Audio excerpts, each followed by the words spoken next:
Life. On the barren terrain of India's Deccan Plateau, several days' journey south of the Ganges plain, where the Lord Buddha walked the earth and awakened mankind, rich veins of gold run deep through the land. Antiquity records the mining of gold in the folds of these windswept plains. Over the millennia, kingdoms flourished and kingdoms perished, in rhythm with the fortunes of those seeking this precious metal. Half a millennium ago, the last of these kingdoms fell into ruin and vanished. Its name was Kolar. With the fall of the kingdom, Kolar became a barren and thorny plateau where gusty winds blew unchecked, and the land remained rocky, arid, and uninhabited. Then, in 1873, an adventurous British soldier leased the lands from the Maharaja of Mysore and began digging. The earth refused to relinquish its treasure so easily. For several years he dug in vain, until the famous John Taylor and Company from Great Britain was brought in to supervise the project. The enterprise finally struck gold in 1880 at an outpost called Urgaon. By 1883, 4 mine shafts were operating full-time, and the Kolar landscape changed rapidly. Colonial bungalows with colourful gardens, clubhouses, hospitals, schools, and long rows of huts for the labourers mushroomed up from the plains. Mine shafts began to dot the landscape as more and more veins were struck. It was there, 40 years later, in the gold fields of India's Mysore state, that the life of Peter John Morgan began. He was born at 7:45 a.m. on October 19, 1925, at Urgaon, Kolar Goldfields, the site of the first mine shaft excavated by British engineers. The time and place of his birth would be significant to the trajectory of his life. His father, John Morgan, was the son of an Anglican vicar who grew up in Llanelli, Wales, and began working in the local mines just as World War I erupted. Fortunately, John Morgan was sent to Mesopotamia and the Suez Canal zone, avoiding the fate of most young officers who ended up in the trenches of Europe. In Mesopotamia, he helped to build a railway along the Suez Canal and was awarded the Military Cross Medal for his service. When John Morgan returned to England after the war, the local mining industry was going through hard times. He decided to apply for a mining job with John Taylor and Company, which operated the mines at the Kolar goldfields in India. Fortunately, due to a connection with the Taylor family, he succeeded immediately in securing a job at the Kolar goldfields. In 1924, John, accompanied by his wife Violet, travelled by steamer from England to India. There, John assumed the position of assistant manager in the mines. India at that time was still part of the British Empire.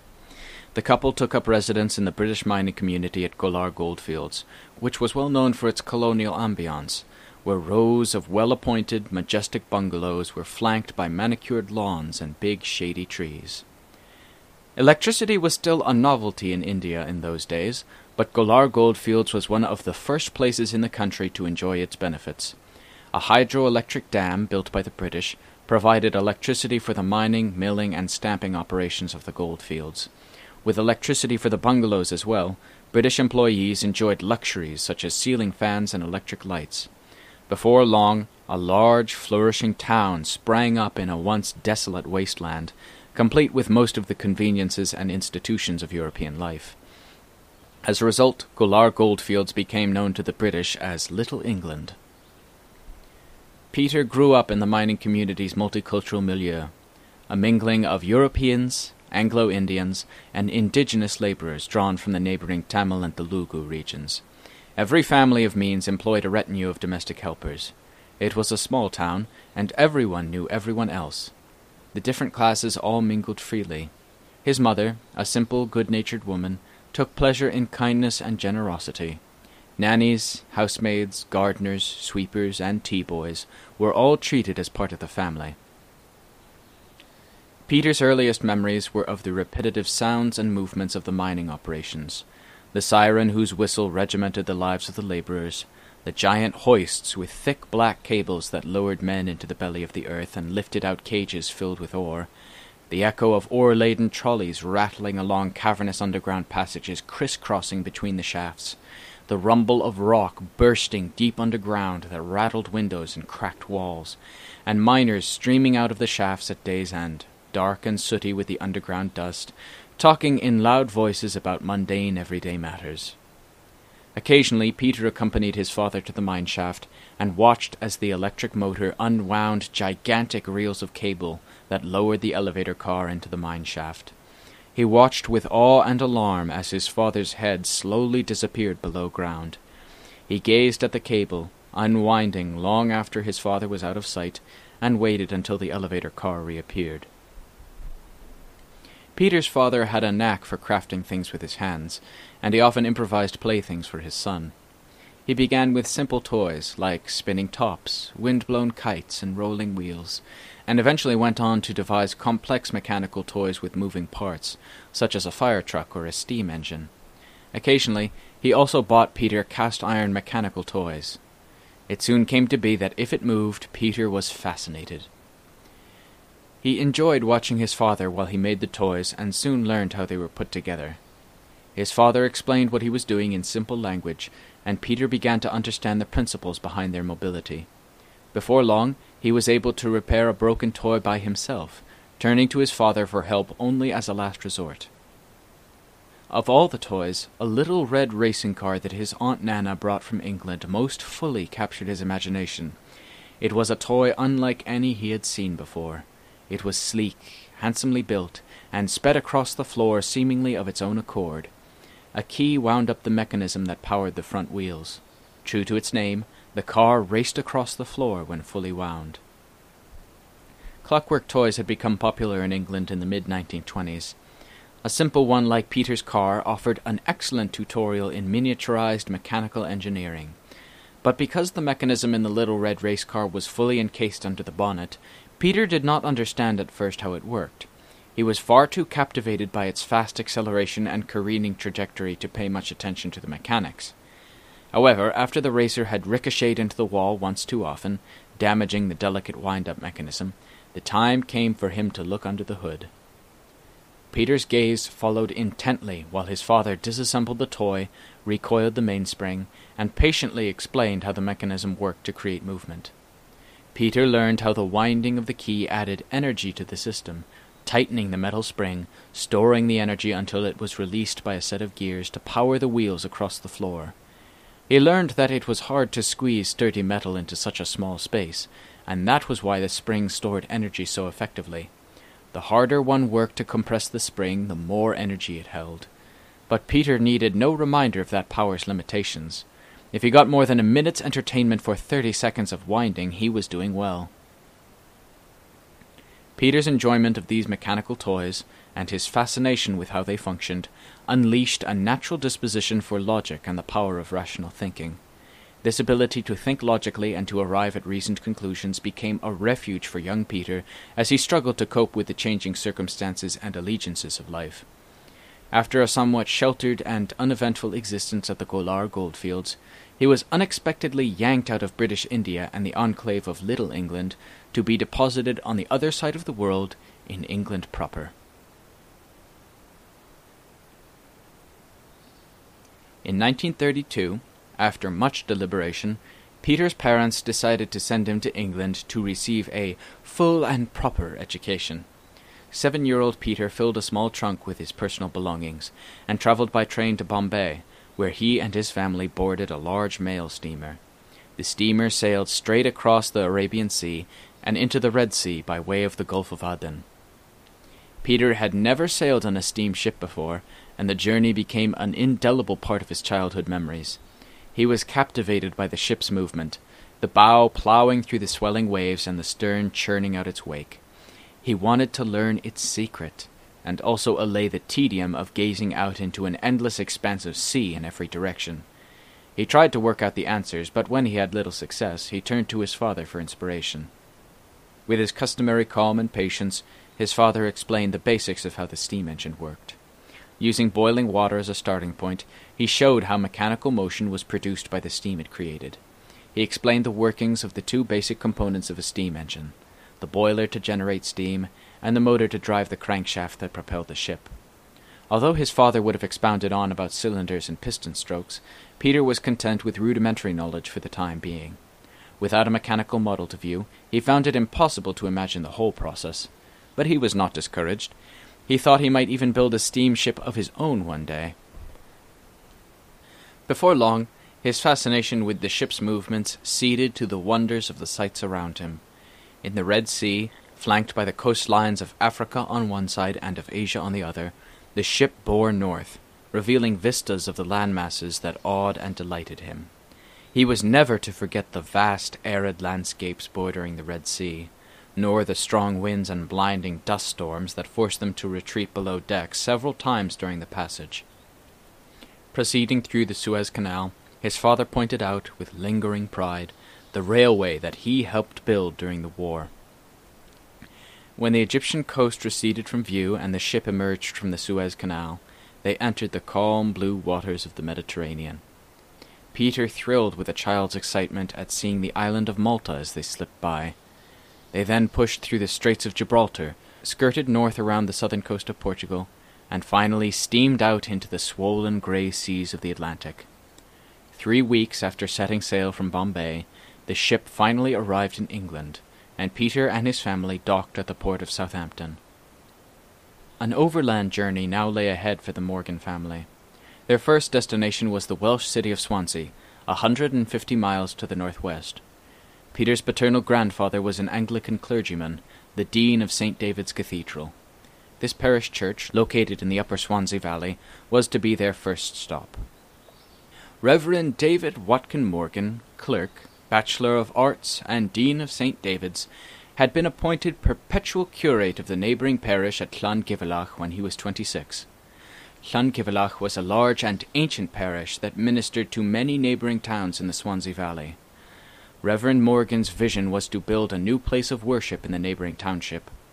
In 1886, funds were raised from local magnates, a suitable site was purchased, and after a decade of construction, the new Chapel of Ease was formally consecrated as St. David's by the local bishop.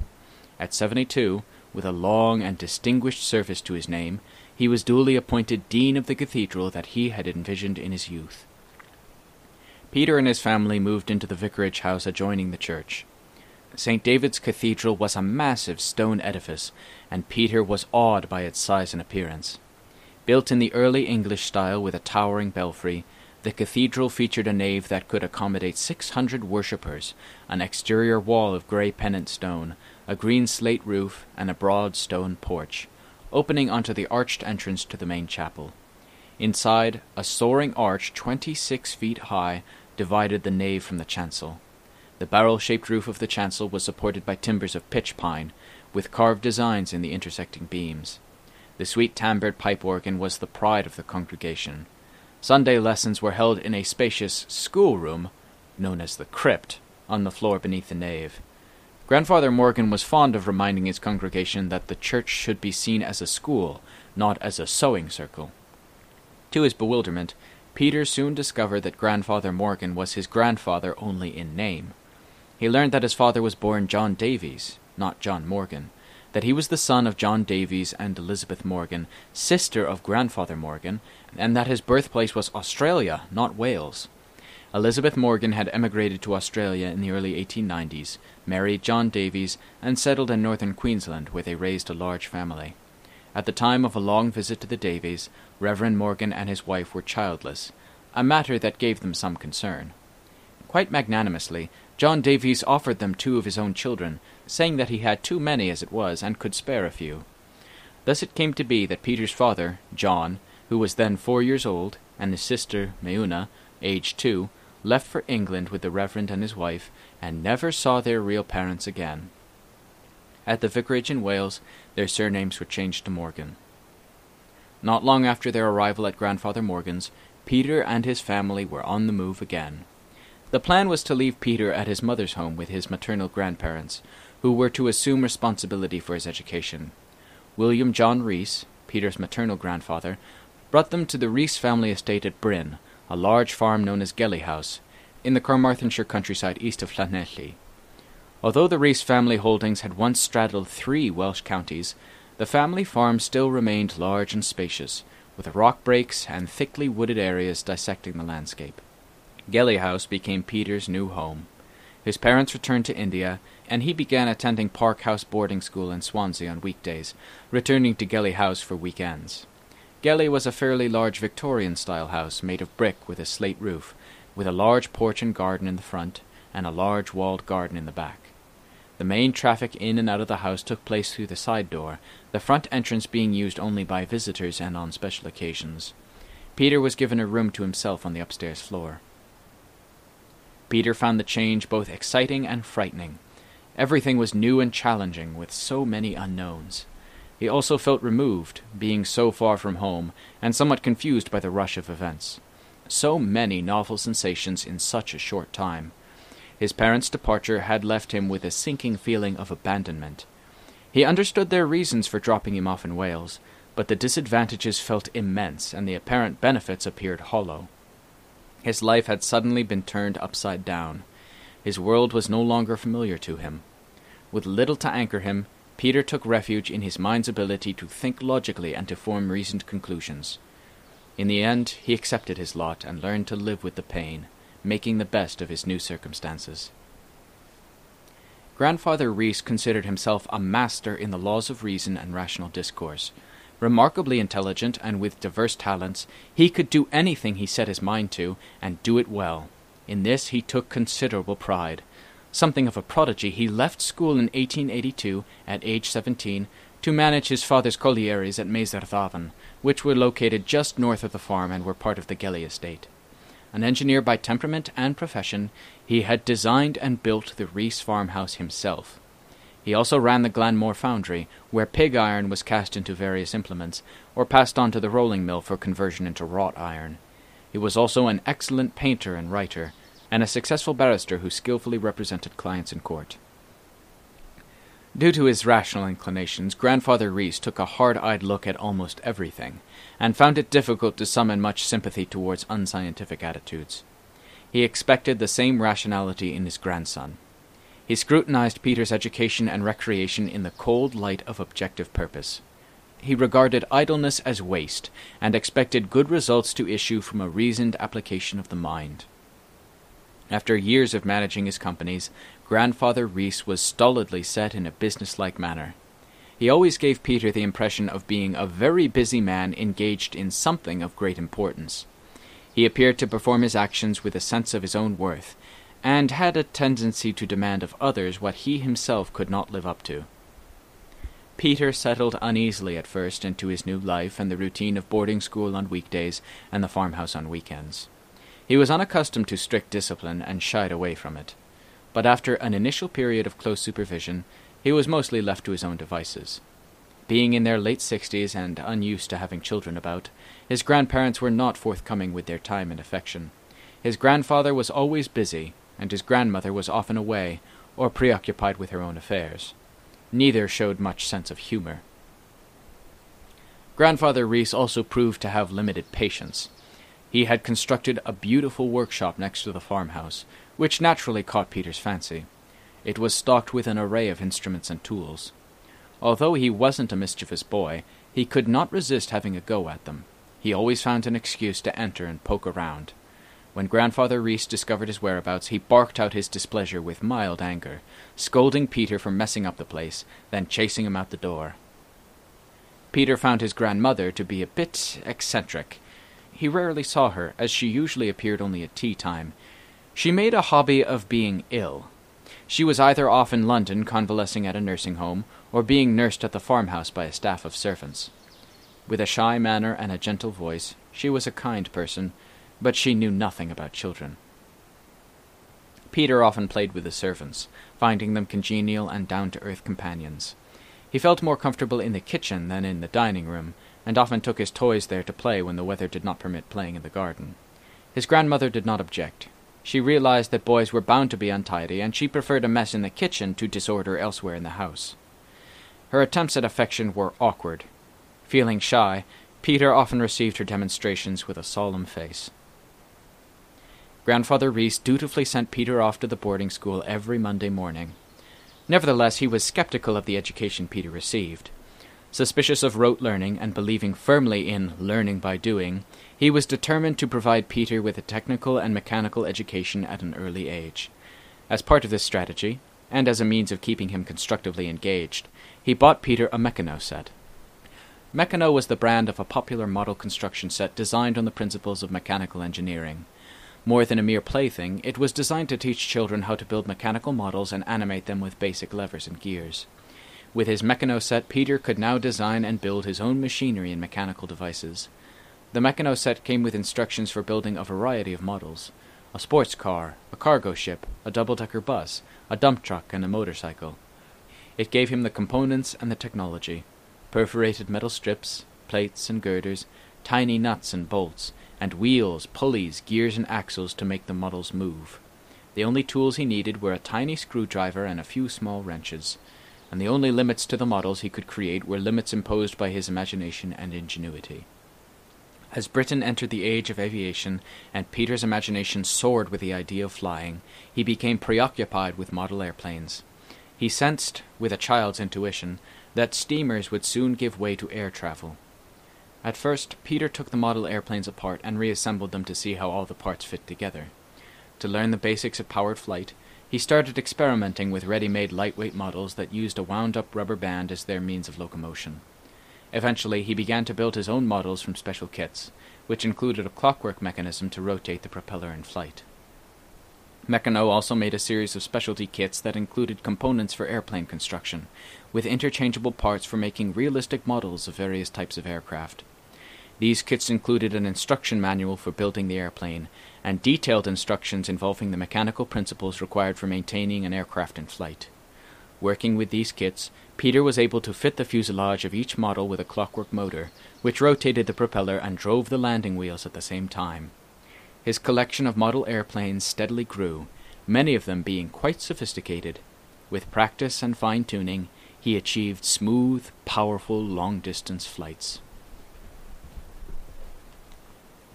In 1938, at the age of 12, Peter discovered the radio. Encouraged by his grandfather, he acquired an old crystal radio set, which he promptly disassembled to ferret out its working principles. In the process of learning how the radio worked, he discovered the fundamentals of electrical circuits. Once he understood the principles and the parts, he was ready to make his first radio. He started by building a simple crystal radio receiver, collecting inexpensive parts here and there, a length of wire, solder, a wooden breadboard, for his model. He was resourceful. He fastened a lump of crystal to the breadboard for the circuit, sharpening one end of a thin brass wire to a point and pressing this cat's whisker into the crystal. Together these parts formed the detector element, which picked out the sound wave from the radio wave. He learned to drill holes, mount components, thread wires, assemble parts, and wind just the right amount of wire to form the coil that would capture the right radio frequency. Then he experimented and fine-tuned his work until he got the volume and sound quality he wanted. Radios and other simple electronics became a passion that consumed most of his leisure time. He threw himself into radio technology with the same abandon he had previously shown for model airplanes and Meccano sets. A quiet and reserved young boy, his weekends at Gelly House were passed in self-imposed solitude. But it was a solitude that hummed with creativity, making Meccano motors, model airplanes, radios, and anything else that inspired his imagination. His adolescent hands were constantly molding materials to express a specific form and function. While the days passed in relative harmony at Gelly House, storm clouds were already brewing on the horizon of his cloistered life. Peter would soon find himself in the vortex of events that would upend his sheltered existence and keep him on the move for years to come. It began when his mother came from India for a visit in 1938. With her were his sister Patricia and his brother David, who were to be dropped off at his grandfather's house just as he had been 5 years earlier. Before sailing back to India and out of his life again, his mother enrolled him at Tunbridge, a boarding school in Kent on the eastern coast of England, 100 miles from his home at Gelly House. It was one of the leading boys' boarding schools in the country. It offered the kind of academic curricula that his mother, Violet Morgan, believed her son deserved. Peter entered Tunbridge School as a boarder in the autumn of 1938, but his education was soon to be disrupted. It was early 1939, and war with Germany seemed imminent. The country was on the alert with the threat of air attacks on British cities, especially those in the south, and expectations of a land invasion along the southern coast. In the town of Tunbridge, tank traps and rolls of barbed wire soon appeared on the streets. Tunbridge students wore gas masks as a precaution during all school periods. As the situation deteriorated, air raid sirens began sounding almost nightly, prompting the boarders to hurry into underground shelters where they passed the night until the all-clear signal sounded at dawn. Before long, the atmosphere at Tunbridge was no longer very conducive to academic study. Meanwhile, Peter's parents in India were becoming increasingly alarmed by reports from home. The south of England had become too dangerous. They transferred Peter to Wood Norton Hall, a boarding school to the northwest of London, and, they hoped, out of harm's way. It was a slightly down-at-the-heels preparatory school, set in the rolling Worcestershire countryside, and having at its hub a rather pretentious baronial estate that once belonged to Francis Duke of Orleans. The main building was heavily decorated with the French regal emblem, the fleur-de-lis, most notably on the dark oak panelling. But Peter barely had a chance to settle in before he was moved again. When France fell on July 16, 1940, Peter's parents withdrew him from Wood Norton and moved him back to Wales to be near his grandparents. They enrolled him in St. Michael's School, not far from his grandfather's house, which was considered to be one of Wales' leading independent preparatory schools. However, it did not offer the quality of education that Peter's parents wanted for him. In 1941, Peter's mother sailed back once more from India to put her son's life in order. Braving German U-boats, she arrived on the shores of England in December and promptly enrolled Peter as a boarder at Cheltenham College in the relatively safe surroundings of the English Midlands. Built in the 15th century, Cheltenham College was a leading independent preparatory school, known for its classical, military, and sporting traditions. Several months after his arrival at Cheltenham, Peter fell sick. He had a fever and night sweats, then later leg pain and loss of appetite. A medical examination revealed that he had bovine tuberculosis, a disease which he probably contracted by drinking raw milk from infected cows. A small group of tuberculosis bacilli was already in the bones and joints of his right foot, and because of a breakdown of the body's resistance, the germs were free to multiply and spread. Tuberculosis in the bones and joints was common in the 1930s and early 1940s, before the pasteurization of milk and the virtual elimination of tuberculosis from cows. The most common route of infection was from drinking unpasteurized milk or eating dairy products made from raw milk. Because of its relatively slow rate of growth, bovine tuberculosis was a chronic disease that typically took many months to develop. After infecting Peter's ankle, the disease spread, inflaming the lining of the joint. As fluid collected there, bone deterioration increased. Peter suffered pain, swelling, and stiffness, which forced him to walk with a limp. As the disease worsened, abscesses appeared in the infected tissue. In 1941, there was no cure for tuberculosis. Instead, a regimen of rest and good nutrition was prescribed as offering the best chance for the patient's immune system to recover and wall off the disease. Sanatoriums were recommended as the preferred places for treatment, especially in the beginning stages of the disease. Continual rest, a balanced diet, and abstaining from excesses of any kind were prescribed. Consequently, patients were exposed to plentiful amounts of fresh air and good food. Peter was admitted to a countryside sanatorium. As part of the treatment, his hospital bed was placed on the open-air veranda where he lived for months in all kinds of weather, including snowstorms. When his condition failed to improve after several months of therapy, the doctors decided to operate. The surgeon found that Peter's right ankle bone had a chronic tubercular infection. To save the foot from further damage, he cut away the offending portion of the ankle bone, cleaned the tissue, and fused the ankle bone to the adjoining bones. For the rest of his life, Peter would live with an ankle that was frozen in place, with none of its normal mobility. Though he was eventually able to walk, always with a slight limp, he never regained full use of his right leg. He would later claim that although this disability had definite disadvantages, it ultimately saved him from the unfortunate destiny of serving in the military during the war. Given his passion for airplanes, he would probably have served as a bomber pilot, and would have incurred grave karmic consequences for his actions. His right foot was encased in a stout plaster cast for 9 months to prevent any movement in his ankle joint while the fused bones healed. He got around by using wooden underarm crutches. It was difficult at first because it required considerable upper body strength to manage the crutches. With constant practice and unyielding determination, however, his shoulders and hands developed a size and strength that would become prominent features of his physical appearance for the rest of his life. Peter spent the following summer at his grandfather's house in Wales. Still believing firmly that fresh air was the best cure for tuberculosis, his mother arranged a summer house in the garden where he spent the whole summer while she nursed him back to health.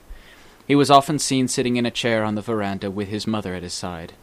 To enhance the fresh air therapy, his chair was mounted on a turntable mechanism so he could maneuver it to face the direction of the sun. He busied himself by building increasingly more sophisticated radio receivers. In late summer, the cast was removed and the operation declared a success. He could walk again, but tubercular arthritis lingered on. His foot was still swollen and tender when he returned to Cheltenham in the autumn to continue his studies. His mother signed on as an assistant matron and moved to the school to be with him. There she helped the housemaster's wife and looked after her son at the same time. Peter resumed his studies with good-natured acceptance, and without a trace of self-pity or bitterness about his swollen foot. It seemed that his foot problem did not really change his life in any significant way. He was never discouraged by it, nor did he blame it as having ruined his life.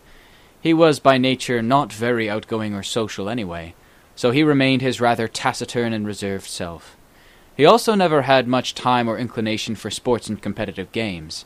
He disliked cricket, and he had no interest in playing rugby, a fact that saddened his father, who loved sports and had been a very good rugby player in his youth. In his spare time, Peter continued to experiment with the radio, taking sets apart, modifying their components, and putting them back together. His room at Cheltenham was strewn with radio parts. By that time, radio technology had become more functional with the invention of the vacuum tube, making it possible not only to receive weak signals, but to amplify them as well. Peter found it easy and natural to apply his knowledge of building crystal sets to building vacuum tube sets. Once he had collected all the necessary components, he set to work and assembled this new and more powerful radio receiver. As always, he experimented with his design until he was able to improve the quality and functionality of the device. He tried out different speaker designs until he achieved the best possible sound characteristics, which enhanced the quality of his listening experience. During the war, food shortages, clothing shortages, and the lack of other basic necessities became a fact of life. Strict rationing was imposed, and remained in effect throughout the 3 years Peter attended Cheltenham College. Fruits, vegetables, butter, flour, milk, sugar, meat, and fish were usually in short supply, and the amount allowed for each child was carefully monitored. In fact, a scarcity of fresh milk may have inadvertently resulted in Peter drinking the infected milk that caused his bout with tuberculosis. Due to this ongoing health issue, the school authorities felt it important that Peter's school dinners include sufficient fruits and vegetables and a full meat ration. Being situated in the countryside, Cheltenham managed to supplement its students' diets with fresh game caught in the surrounding countryside. The school ploughed up sports pitches to grow vegetables. Still, to Peter, the food was rather boring, with rabbit stew and tripe and onions frequently appearing on the menu. Because of textile shortages, Peter had to make do with clothes that were still serviceable, while his mother mended the splits and tears in others.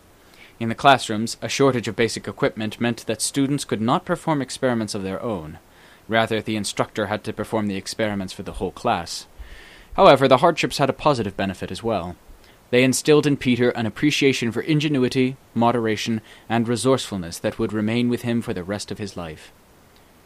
In contrast to his interest in the analytical methods and careful reasoning of the practical sciences, Peter showed little enthusiasm for organized religion, even though his paternal grandfather was an Anglican minister, and Cheltenham's curriculum had an Anglican bias. Relying on his intellect, Peter excelled in his studies, and graduated from Cheltenham College on schedule. After graduation, Peter moved to London. In April of 1944, he entered Faraday House Electrical Engineering College, located on Southampton Row, to pursue a degree in electrical engineering. Faraday House was a specialist college that provided a university-level education in electrical engineering. It was recognized by the profession as being a pioneer in the use of sandwich courses, combining theoretical study with practical field experience. Peter lived in Hampstead with his sister Patricia, who was studying architecture. They arrived in London in the midst of nightly German bombing raids that were soon replaced by V-1 flying bomb attacks across the city. Although the old borough of Hampstead was not as badly affected as were some parts of London, powerful explosions occasionally sounded in Peter's neighbourhood. Always curious, he would walk to the site later in daylight to inspect the large craters. His period of study at Faraday House saw Peter's development into a mature young man. He was fundamentally motivated to learn, to acquire knowledge. He took the initiative himself without needing any outside encouragement, nor did he need strict discipline to keep focused. It was instinctive, arising naturally from his person. During classes, he was likely to ask incisive questions of his professors, and even though he may have anticipated the answers, he nevertheless listened attentively to the logic of their answers. Peter's thirst for knowledge was not confined solely to electrical engineering. Mathematics, physics, and chemistry were other parts of the Faraday House curriculum in which he excelled. Metallurgy and hydraulics attracted his attention because he could see a need for them in the overall picture of his studies. Stemming from the intellectual maturation that those studies gave him, he soon branched out into other theoretical areas that were indirectly related to electrical engineering. His larger goal became a comprehensive understanding that was not merely an ingestion of other people's concepts and ideas, but a deeper, more personal grasp of the fundamental principles in the sciences. Peter fulfilled the necessary conditions for the institutional portion of his study at Faraday House in 1946, the year after the war ended. He qualified with high marks in such subjects as mathematics, physics, chemistry, and the theory and design of electrical machinery. He now needed practical field experience to complete his degree. To obtain this, Peter traveled to India to undertake the field work. The doctors agreed to the idea, reasoning that the good food and the mild climate in India would help with his lingering tubercular condition. Food rationing in England immediately after the war was even more limiting than that during the war. Even bread and potatoes were being rationed. Peter boarded a ship and traveled to India in June 1946 to take up a position in the electrical department of his father's gold mine. The trip took 16 days from England to Bombay, a relatively quick passage for those days. Peter arrived in India at a time of increasing turmoil. The independence movement had reached a climax. Mahatma Gandhi was leading a civil disobedience campaign, and the country was racked by communal violence that occurred regularly. By contrast, the mining community at Golar Goldfields functioned normally, insulated from the social unrest and impervious to external influences. The little town was virtually untouched by the struggle for independence that consumed the rest of India. When the nation celebrated its independence on August 15, 1947, the mood was relatively subdued at the Golar Goldfields. The local landscape had changed in the 14 years since Peter had departed for England. A sprawling British township was now in place at Golar Goldfields, sporting ever more elegant bungalows, replete with huge gardens and green lawns. Many clubs had sprung up, with tennis and badminton courts, golf courses, dance halls, and swimming baths. Little England had come to resemble a typical English township. Each mine had its own bungalows and houses for the staff, and separate quarters for the labourers, each house being supplied with free electricity and drinking water. A sprawling market town flourished nearby, where miners shopped for all their needs. Peter's responsibility was to oversee the operation of all the electric generators and other equipment needed to operate the mine.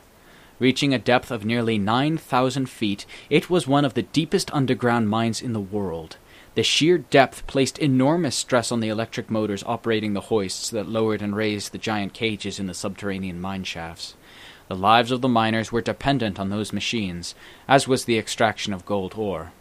As Peter had a very good grasp of the theory and design of electrical machinery, he was able to repair, and in some cases rebuild, the outdated components of the mine's vital machinery. Peter occupied a spacious room in his father's colonial bungalow, which included a wide veranda. Radio equipment invariably cluttered much of his living space. Several sets had travelled with him from England, and fiddling with them occupied much of his free time. With some testing and fine-tuning, he was able to pick up BBC and All India Radio English-language broadcasts. However, the news his radio equipment enabled him to receive frequently troubled him. Reports of marches, riots, and freedom speeches arrived daily. News of Mahatma Gandhi's non-violent campaign was drowned out by the uproar of communal riots in Calcutta and elsewhere. He could sense the tension, the anger, and the fear growing among the Hindu and Muslim communities, and the continuing violence appalled him. Then, 3 months before his return to England, he received the saddest news of all, Gandhi's assassination. The constant intrusion of a violent world on his consciousness dimmed Peter's infatuation with the radio as a herald of good tidings and a source of inspiration, until gradually his enthusiasm died altogether, never to be rekindled. In May 1948, having finished his 2-year stint in India, Peter returned to London to receive his diploma from Faraday House. Seeking employment, he moved to Stafford in the West Midlands. He quickly found a job as an application engineer, in which he utilized his experience from the Golar goldfields to design mine hoists for an engineering company. Several months later, his father returned to England on leave from his job in India. On holiday during this time, Peter drove with his parents to Switzerland, where his youngest sister was attending school at Les Avants. Upon reaching Switzerland, his father suffered a massive heart attack. He and Peter had been fiddling with the car, sharing a pastime they both enjoyed. Peter had just enough time to call his mother. His father died in her arms, with Peter at her side. As he watched her arms cradle his father's lifeless body, a body that was once so strong and vital, he felt a cold shiver pass through his heart, piercing him with a chilling reminder of his own mortality. He was aware, like everyone else, that all people must die. At the same time, death's sudden manifestation and the realization that the same fate awaited him affected him deeply. As he thought about his father's death, and then about his own death, he began to feel a profound sense of acceptance emerging through the sadness. He held no firm religious beliefs at the time, but kneeling over his father's dead body, he experienced a profound insight that anyone can die at any moment. He felt a sense of life's impermanence looming in his heart, and saw that when death came, there was nothing to do but accept it. A seed of realization that he should dedicate his life to spiritual practice began to take root in his heart. After his father's death, Peter began to hear the faint sounds of his own footsteps on the spiritual path. Had he known then about the life of the Buddha, he would have known that a similar perception of death's universality had caused the Buddha to forsake his home and step out on the path in search of knowledge that would free him from the pain of the cycle of repeated birth and death. Initially, Peter set out on that path unaware that he was embarking on a search, nor did he have any clue as to what he might be looking for. He knew only that there was a hollow at the bottom of his heart that needed to be filled. Perhaps the search began with a restlessness.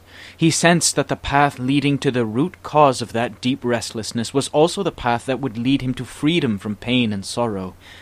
The path, however, would be overgrown with thorns of desire, anger, and fear, and thickets of ideas and prejudices. His father's death shattered Peter's complacency. It initially ignited in him an interest in organized religion that he had not shown before. His family belonged to the Anglican Church, but they had never participated very actively. There was a saying in England that you go to church 3 times in your life: when you are baptized, when you get married, and when you die. So his experience with the Anglican Church did not go very deep. Although he was brought up in the church, he couldn't see much substance in the Anglican religion. He felt Anglicans to be good, moral people, but morality on its own was not enough. He felt it was necessary to go much deeper than simply accepting the rules and the beliefs of the doctrine. The Anglican Church, Peter knew, gave him little reason to be interested in religion while he was growing up. Peter began searching for a religious experience better suited to his character. When the American evangelist Billy Graham toured England, giving sermons and saving souls, Peter attended one of his sermons out of curiosity.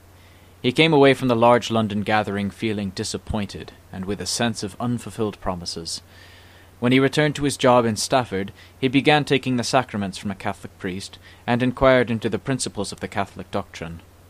He even considered converting to Catholicism, but he was stumped by a problem that resisted resolution: the problem of cause and effect. For reasons he could not explain at the time, he always found himself getting stuck on that issue. Emotionally, Catholicism gave a positive impression, but intellectually he found the explanations lacking clarity.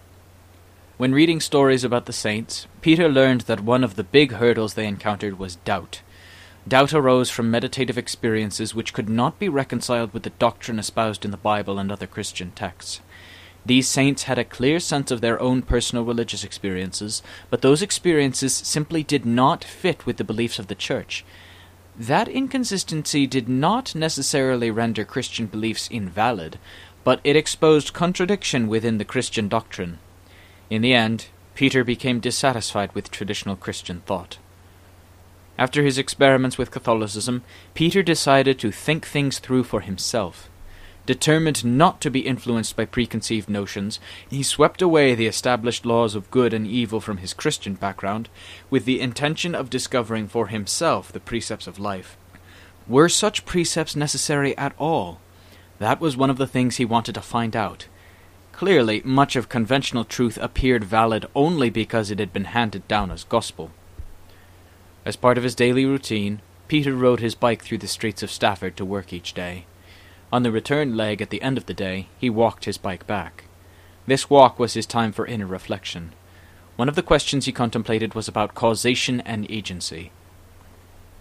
Here I am, and here is the world about me, in a particular state of being. Looking back, a lot of factors must have come together to create this present state, otherwise this state could not exist. It seemed to him that everything in the world operated in a certain manner at a certain moment because of a chain of previous events and states that all led up to that moment, and he wondered, what is the determining factor there? He began to glean some insight into this when he read Dasgupta's 5-volume series, A History of Indian Philosophy.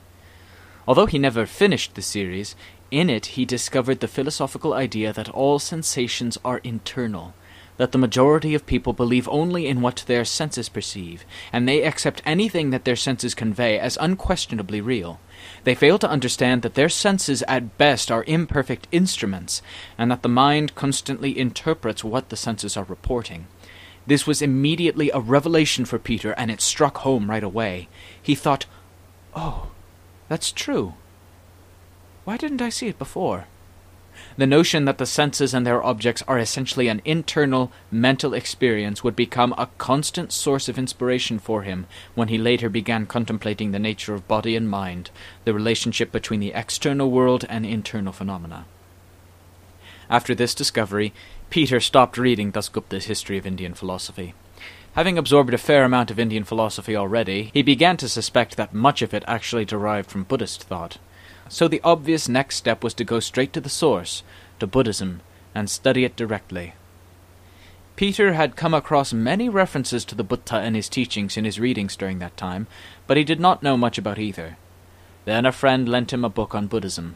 It laid out the very basics of the Buddha's teaching, the Four Noble Truths, the Noble Eightfold Path, and the 3 characteristics of existence. It was a remarkable revelation to him that a path to the truth had already been laid out, one which embraced many of the principles he already believed in. He was astonished that a religion existed that actually taught this approach. Peter read eagerly, expecting to find specific guidelines by which he could train his mind. He discovered that mental training was at the heart of the Buddha's teaching. So he acquired more books on Buddhism and learned as much as he could about the Buddhist path. Reading the Buddha's words, he felt the excitement of a traveller in a strange and exotic new country. His heart leapt when he came across noble words that expressed what he himself vaguely felt, but could not capture in words. He also read related subjects like Western philosophy, which he did not find nearly as fulfilling for his quest. His mind operated concretely, with things that were tangible, specific, and practical, and he found it difficult to deal with the theoretical ideas and symbolic representations of abstract philosophy. No philosopher offered him what he was seeking. Philosophy was rich in theory and lofty ideas.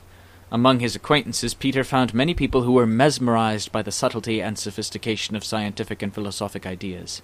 Yet these same individuals exhibited moral behavior that was coarse and undeveloped.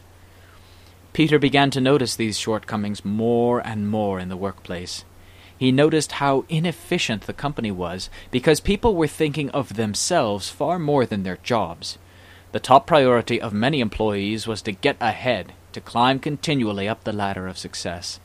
The ones most intent on climbing were usually the ones who didn't really know very much. They were clever enough at climbing, but not clever at their work, and were usually rather ineffective. In the company, the work you did mattered less than your position within the workforce and the people you knew. That attitude not only led to an unhealthy competition at work, it also degraded the relationship among the workers. Employees saw themselves individually as being more important than their co-workers. To protect that status, they felt compelled to get their share of success and to get it before the others could. In sum, co-workers faced off against one another on a continuing basis, perceiving each other as competitors. Dismayed by the senseless rivalry, Peter thought, "I don't want to be like that. I don't want to end up caught in that situation." Their attitude was fundamentally wrong. They achieved nothing meaningful, just a higher rank or social standing, which in the end were hollow and empty worldly accomplishments. The external world was not what truly mattered. What truly mattered was a person's inner worth. People should really be focusing inward, looking at the quality of their intentions and the quality of their work. Their attitude toward work, how they view it, how they approach it, should be their most important consideration. There were also other aspects of their attitude that led Peter to feel that this way of thinking was the biggest problem affecting his fellow workers. On the job, they appeared easygoing and disengaged, like bystanders. Because they lacked a meaningful relationship with their work, they were not motivated to think too much about the job they were doing. They were involved out of necessity, but they did not really care about the results. Caring about what they were doing was considered unimportant or unnecessary. Sometimes Peter wanted to ask them, "Did you ever ask yourself where your desires come from? What do you really expect to achieve in life? Why are you so sensitive to others' criticism? Why is it that when you achieve what you have worked so hard for, you're never really satisfied?" Peter's daily contemplations on living in an imperfect world awakened his mind to the inadequacies of worldly life. It brought the challenges of human existence into clearer focus, and along with it, an acute awareness of what constituted a foundation for lasting happiness, for him and for all human beings. As his thoughts steadily gravitated toward Buddhist teachings, he was amazed to find how tiresome a place the world really was.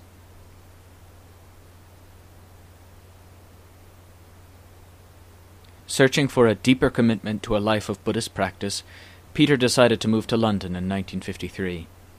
He had been working in Stafford for nearly 5 years while mulling over his religious options. Buddhism had given birth to a great tradition of virtue and wisdom, and he wanted to be a part of that tradition. He knew he must proceed with great determination if he was to succeed. He wanted to throw his energies into living in a way that would allow the seeds of Buddhism, which had sprouted in his heart, to grow and bear fruit. Once he had set his heart's compass firmly on its course, he felt an urgent need to meet like-minded companions and seek out the tradition's true source. Stafford at that time lacked a community of dedicated Buddhists. Peter had heard encouraging reports about a venerable institution of Buddhist learning in London. It was there, at the Buddhist Society, that he intended to make earnest inquiries. Peter's move to London in 1953 heralded important changes in his life. His mother moved to London at the same time and bought a house in Richmond, allowing him to live with her in relative comfort. Nonetheless, he was nearly 28 years old, and his mother expected him to make his own way in the world. He soon found employment in London, working for the Canadian Standards Association as an electrical engineer responsible for testing electrical appliances to certify that they met recognized standards for safety and performance. Shortly after he arrived in London, Peter began his quest to explore Buddhism in greater depth. He visited the Buddhist Society, then located at 16 Gordon Square, across from the Central Gardens, and signed up to become a member. The Buddhist Society was a lay organization that offered talks and classes on the teachings of all the major Buddhist schools and traditions, as well as a structured program of courses on Buddhism in general. It was run by Christmas Humphreys, who liked to describe the Institute as the oldest, largest, and most influential Buddhist organization in the West. Thousands of books filled the shelves along all the walls of the Buddhist Society's extensive library, books representing all schools and traditions.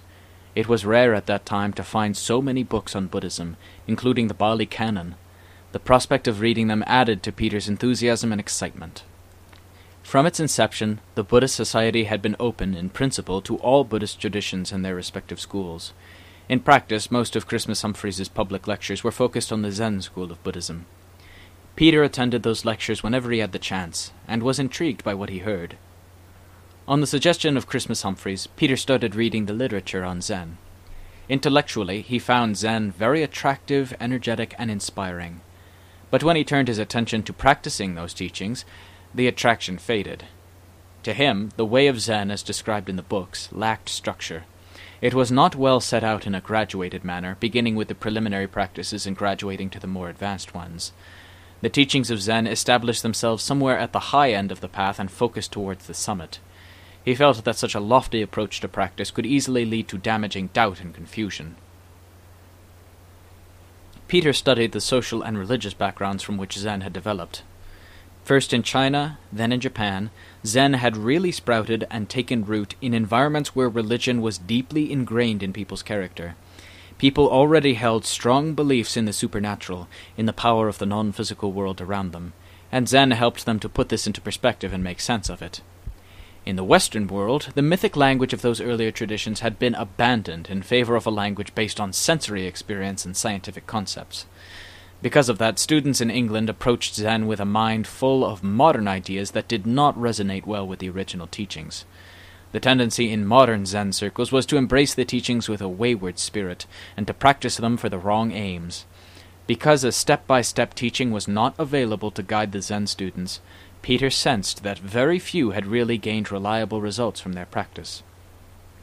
His skepticism of Zen as a practical training led Peter to delve more deeply into the Theravadan literature of the Buddhist Society, especially the Pali texts. He soon realized that the original teachings of the Buddha, preserved in the Pali language by Theravadan texts, came as close as one could get to the actual words of the Buddha.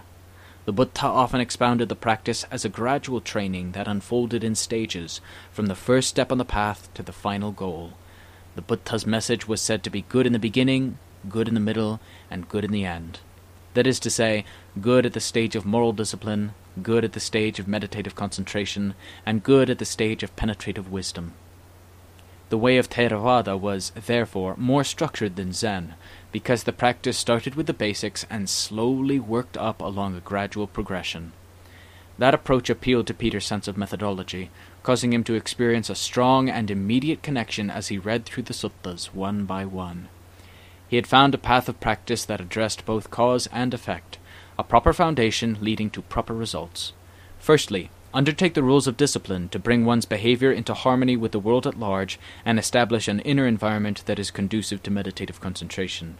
Secondly, remove the main obstacles to meditative concentration so that the mind becomes collected, unified, and deeply calm.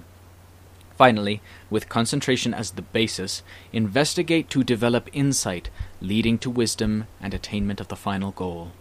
Peter had found a teaching that was good in theory, good in practice, and good in realization.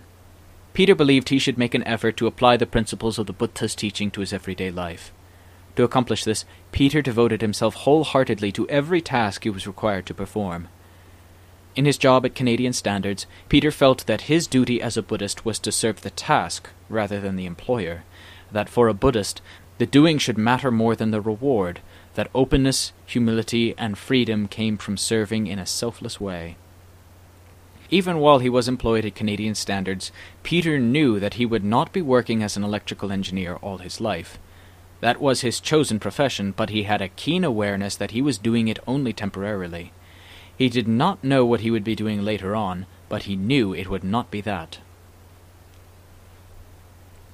Though not particularly discontented in London, he had a nagging feeling that he did not yet understand his role in the larger picture of his life. When he was younger, Peter had dreamt about finding an ideal place to live. As he looked around now, he realized that there was no such place to be found. Everywhere he looked, he saw the disadvantages and an uncertain future. Even people who worked hard and took pride in their work were bound to be stopped short in their tracks by the onslaught of old age, sickness, and death, and there loomed the dread of losing a once sharp intellect as the mind began to falter with age. A person becomes frightened seeing his physical and mental energy slip away. No matter how much effort he has funneled into a successful career, once the time comes, the slate of his worldly accomplishments is cleared. With such prospects, how can he expect to live out his final years with peace of mind, even though he has made every effort to live an exemplary life? For Peter, Buddhism was not merely a passing interest that made sense only under certain conditions. Its teachings should always hold true, regardless of one's age or circumstances. The truth, as Buddhism conveyed, was that all things which appear in the world constantly change. Something is born, it remains briefly and then dies away. Birth, aging, and death. No amount of effort can avoid the process of growing old. No strategy can evade death. Whatever was built would be destroyed. All that was accumulated would be lost. Whatever came into existence would die. What was the sense in pursuing worldly goals when death and decay would wipe the whole slate clean? When everything that one worked so hard for and clung to as important would be torn from one's grasp? The futility of worldly existence reminded Peter of the story of Sisyphus in Greek mythology. Sisyphus was condemned to an eternity of rolling a boulder to the top of a steep hill. Every time Sisyphus attained the summit by the greatest of exertion and toil, the boulder slipped his grasp and rolled back down again. People, Peter saw, are wandering through repeated rounds of birth and death, suffering from the same futility and indignity. They are born and they work hard to establish a solid position in the world, only to have death snatch it from their grasp. Facing rebirth, they repeat the process all over again without any end in sight.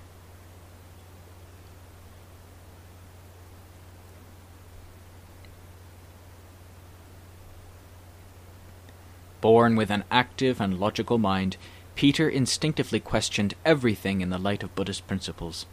In his leisure time, he persistently grappled with the problem of reconciling Buddhist principles of causation with the principles of scientific inquiry, Buddhist notions of truth with those of scientific methodology. Peter reasoned that concepts such as matter, energy, and so forth were science's attempt to explain how things work. But those explanations were merely mental constructs formulated by the scientist. They were not scientific truth, merely suppositions, whose validity could be tested and proved. In other words, a scientist forms a concept of why this gave rise to that, and then tests it to prove the correlation correct. Based on that link, he proposes a theory about how matter and energy interact. Later discoveries negate the theory in certain situations, so the theory is modified to fit the new circumstances. More probing reveals that the theory does not cover other circumstances, so it is modified again. Eventually, enough inconsistencies are discovered to discredit the entire theory, forcing the scientist to scrap the original theory and construct a new one. That is the way science works. It functions with relative, provisional truths. Science is an evolving method which tries to fathom the physical world by harnessing the power of the human mind. The paradox that encumbers science is that of the mind. Mind has no physical properties, yet scientists cannot escape its predominance over everything they do. Logic and the principles of reason exist only in the mind, but scientists never attempt to fathom the nature of the mind itself, the very key they use to unlock the mysteries of the world's shifting landscape. To search for the truth of the mind is to search for unconditioned truth, the one unchanging truth. Science, on the other hand, with its plethora of facts, theories, and suppositions, diverts the search away from the path of absolute unchanging truth and into a maze of ambiguous relative truths. This line of reasoning led Peter to question the efficacy of cause and effect, that ability of the mind to think logically and arrive at reasoned conclusions, which he had always held so dear. The Buddha taught the law of Kamma, that our present experiences are conditioned by causes, our own past thoughts, words, and deeds. In daily life, people find themselves in undesirable circumstances all the time, even when it seems that they have done nothing to create them. They agonize, trying to find a reason why these things are happening to them. In doing so, they analyze conditions to find causes. In spending so much time and energy analyzing the conditions, they never get to the cause, the real source of the problem. They might get a provisional answer as to how the condition materialized, but as long as the original cause remains undiscovered, they will never be able to prevent it from happening again. In Buddhist practice, analyzing the present conditions is seen as merely an effort to alleviate current suffering, rather than to eliminate suffering altogether. A deeper investigation must search for the original cause of suffering, the original cause of being reborn, growing old, getting sick, and dying in life after life. The Buddha discovered the fundamental source of suffering, the real hindrance that prevents true freedom. He taught that mental defilements and their resultant negative emotions, such as greed, anger, and delusion, keep us trapped in the cycle of birth and death, that they are the root causes of this unending struggle.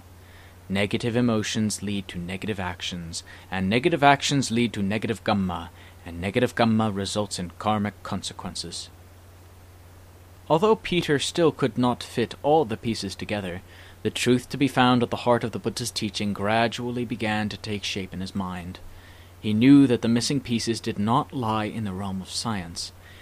If anything, the scientific outlook was part of the problem, one of the reasons that the answers remained a mystery.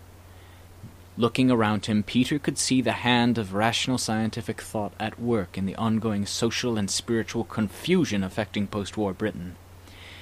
Instead of allaying people's doubt and perplexity surrounding their beliefs and values, the scientific approach to life helped to perpetuate social disquiet.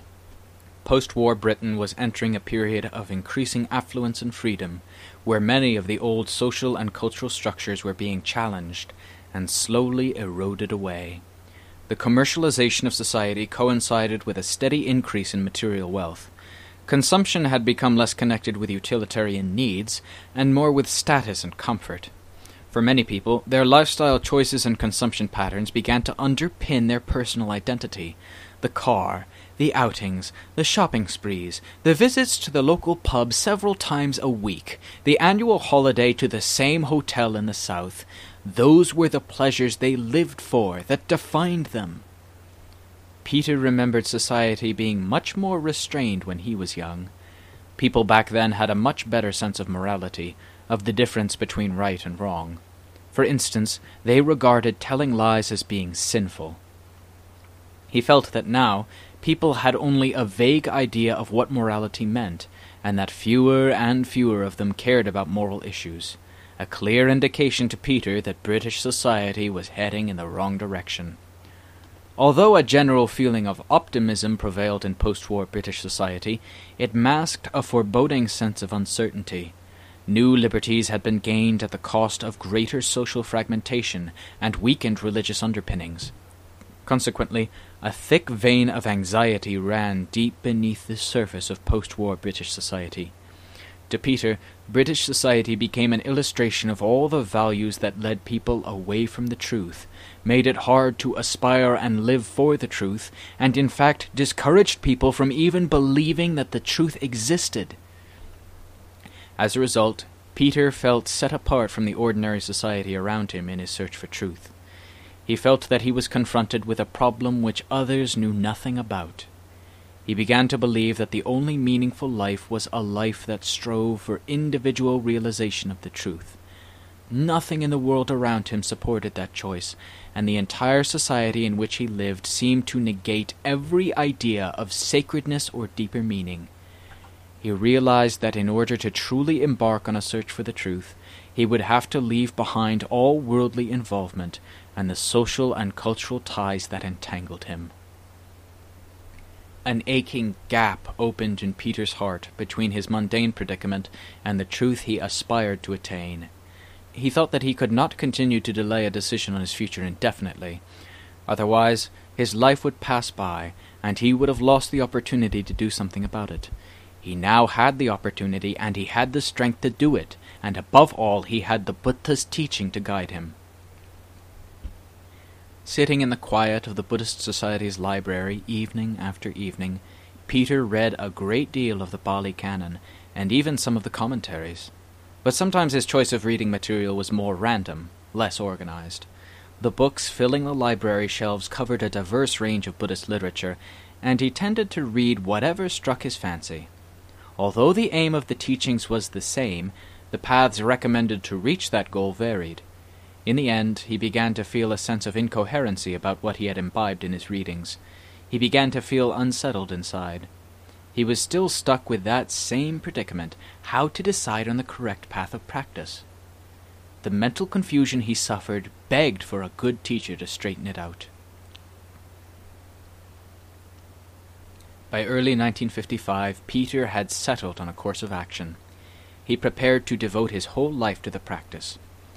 He was not in a hurry. There was still a great deal to learn, and he could not expect to accomplish that quickly. Success was not simply a matter of spending time and energy. He had to spend his life. Not many people were willing to go that far. Knowing that he needed to find a qualified teacher to show him the path of practice, he believed that if he was earnest and ready to learn, then either he would find the right teacher, or that teacher would find him. Working in London as an electrical engineer, his mind was always divided. By day, he performed mechanical applications of routine engineering tasks, but his thoughts constantly gravitated toward the Dhamma. Peter had always been a quiet and socially reserved young man, and now he preferred to pass his leisure time perusing Buddhist texts in his room or at the library. He felt that he must practice before he could understand. The main thing was to subdue his desires and quiet his mind. He felt that the true significance of finding refuge in the Triple Gem could only be realized when the seeker was totally committed to persevering. He had to be committed not so much to formal acts of devotion as to striving relentlessly toward the realization within his own heart of the singular qualities represented by the Buddha, the Dhamma, and the Sangha. Since his arrival in London, a monastic vocation had been a vague possibility hovering on life's horizon. At times, he sensed the hand of karmic destiny orchestrating his future, as though ordination was somehow preordained, the natural outcome of his quest for the truth. Peter had always viewed ordination as a turning point, the line one crossed when one wanted to dedicate body and mind to Buddhism. As time passed, he realized he could no longer be complacent in his current situation. The time had arrived for him to step across that time-honored threshold and undertake the monastic life of a bhikkhu in the Theravada tradition. On his frequent visits to the Buddhist Society at Gordon Square, Peter had become acquainted with an Englishman named William Purfirst. Since they first met, William had travelled to Thailand to ordain as a Theravadan monk and taken on the monastic name Kapilavattho. Bhikkhu Kapilavattho returned from Thailand in November 1954 and joined two Sinhalese monks residing in the London Buddhist Vihara at Ovington Gardens, Knightsbridge, which had opened in May of that year. Quite fortuitously, Bhikkhu Kapilavattho's arrival coincided with Peter's decision to seek the path to monkhood. The arrival of Bhikkhu Kapilavattho offered Peter the opening he needed. Here was someone who knew how to go about it. Bhikkhu Kapilavattho, whose own ordination had been the culmination of a long-standing movement by English Buddhists to establish a viable Sangha in England, welcomed Peter at the London Buddhist Vihara and encouraged his ambition to ordain. He would facilitate in whatever way he could. Peter was to learn, from this mentor's own practical experience, the life and the discipline practiced by Buddhist monks ordained in the oldest lineage of Buddhist monasticism. Two more aspiring candidates for bhikkhu ordination, Robert Albison and George Blake, joined Peter at the London Buddhist Vihara. Together, the trio took guidance from Bhikkhu Kapilavattho and occasionally accompanied him when he travelled to give lectures, first at the newly initiated Meditation Week in Oxford, and later at the Buddhist Society's summer school. First Robert Albison, and then George Blake, ordained as novice monks at the London Buddhist Vihara, and were given the monastic names Saddhavartho and Vidyavartho, respectively. Peter had a difficult time convincing his mother to support his vocation. But finally, on his 30th birthday, she conceded that he was sufficiently mature to choose his life's direction, and though she was deeply skeptical, she would not stand in his way. 12 days later, on October 31, 1955, Peter ordained as a novice monk or Samanera at the London Buddhist Vihara. He was given the name Banyavartho, cultivator of wisdom. Many years later, Banyavartho would explain his motivation to ordain. Buddhist society resembled a huge tangled cocoon, in which all its members could see only other parts of the cocoon, while the whole thing whirled about, without any purpose or direction, and nobody in it could differentiate right from wrong. People formed opinions and theories about almost everything, clinging to them tightly. Before long everyone started arguing and quarrelling, which eventually led to strikes, and student riots, and wars. The only sane choice was to tiptoe quietly out of that mess, while everyone else was too busy quarreling and fighting to notice. The 3 new novices took up residence at the London Buddhist Vihara. As junior-most members of the community, they were expected to strictly observe the 10 precepts, to learn the Dhamma and the monastic code of conduct from their elders, to attend upon the senior monks, and to prepare themselves to become eligible for higher ordination as bhikkhus. With the completion of all 3 novice ordinations, planning accelerated for a trip to Thailand. Their bhikkhu ordinations were to be held at Bac Nam Monastery, which belonged to the Mahanikaya sect, the oldest and largest in Thailand's monastic order. Bhikkhu Kapilavattho and his 3 charges boarded a plane in London on December 14, 1955, and flew to Bangkok. They were met at the Bangkok airport by a lay supporter who drove them to Bac Nam Monastery, which was located at the mouth of the Chao Phraya River. The abbot, Chao Kun Mongol Thepmuni, met their arrival. Chao Kun Mongol Thepmuni, known affectionately by his supporters as Luang Por Sot, began making preparations to confer higher ordination on the 3 Samarneras.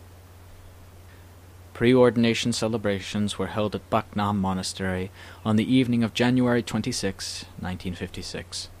The ceremony was held in an open-air courtyard where tiered gold leaf and lacquered tables were piled high with flowers, monks' robes, and ceremonial fans.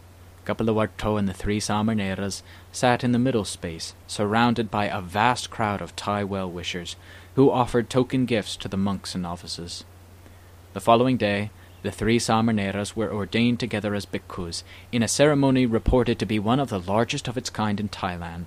Thousands of people crowded the monastery grounds to witness what they felt to be a historic event. The ordination ceremony began on the afternoon of January 27, 1956, with a long procession that escorted the monks and novices 3 times around the Uposatha Hall before entering the sanctified building. The procession started with the emergence of the English novices from the library building where they had resided since their arrival. The ensuing parade was led in traditional Thai fashion by a serpentine figure, the mythical Naga, in the form of a man draped by an enormous and colorful dragon's head, which spewed real flames from its gaping mouth as it bobbed and weaved through the crowd of onlookers. Scores of white-robed lay devotees, carrying folded bundles of white cloth, walked 2 abreast behind the Naga figure. The 3 candidates for ordination came next, walking slowly with deliberation and carrying lotus flowers, candles, and incense in their raised palms. Moving slowly with bare feet on warm tiles, the entire procession made 3 sweeping passes around the Uposatha Hall, then entered in a single file through a stone gateway into the consecrated space. A flight of stone steps led up from a small courtyard to the Uposatha Hall, which by then was crowded with monks and lay devotees. The hall's oblong interior featured rows of pillars, forming an inner space with broad aisles at the sides.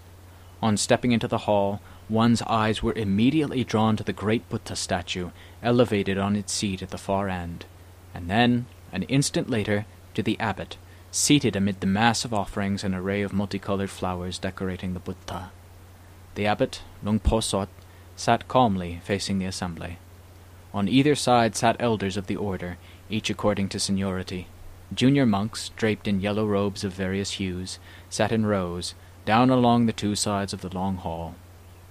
In the middle of the hall stood the 3 young candidates for ordination, and behind the candidates, the space at the entrance to the hall and in the aisles to the sides overflowed with lay devotees. An impressive sense of order and solemnity pervaded the inner sanctum as the proceedings began, precisely following procedures as they had been laid down nearly 2,500 years before. The 3 candidates were first ordained again as Samarneras. The bhikkhu higher ordination followed, with Luang Por Sot officiating as the preceptor. The Gammavacharya instructor was Chao Kun Dhammatiloka, and the Anusasanacharya instructor was Bhikkhu Kapilavattho. After being presented with their monks' robes and bowls, the candidates approached the waiting Sangha together. The candidates received brief instructions about the ceremony before being given their official monastic names. The 2 instructors took the candidates aside to question them on their suitability for the monkhood. Being deemed suitable, the candidates each formally requested bhikkhu ordination from the assembled Sangha. For each candidate, a proposal was put forward and accepted with silence. In that solemn, time-honored way, the Sangha formally consented to receive Banyawarto and his companions as fully ordained members of the order.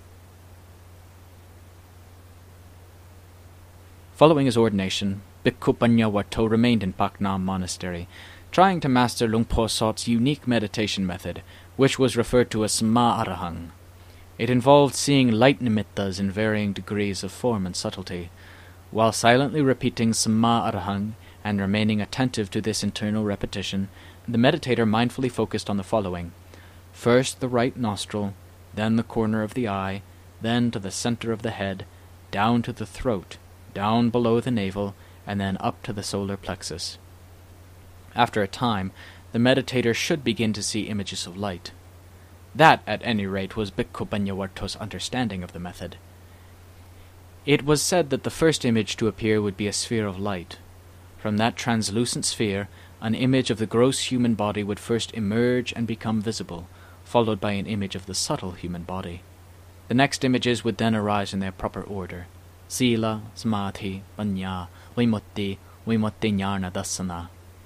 After these 5 images appeared and vanished, other bodies would emerge in turn, the gross and subtle Deva bodies, followed by the gross and subtle Brahma bodies, and then the Sotapanna body, progressing all the way up to the Arahant body. Initially, Bhikkhu Banyawarto found the practice helpful in that it led to a measure of mental calm and concentration. Beyond that, he was unable to make much sense of it.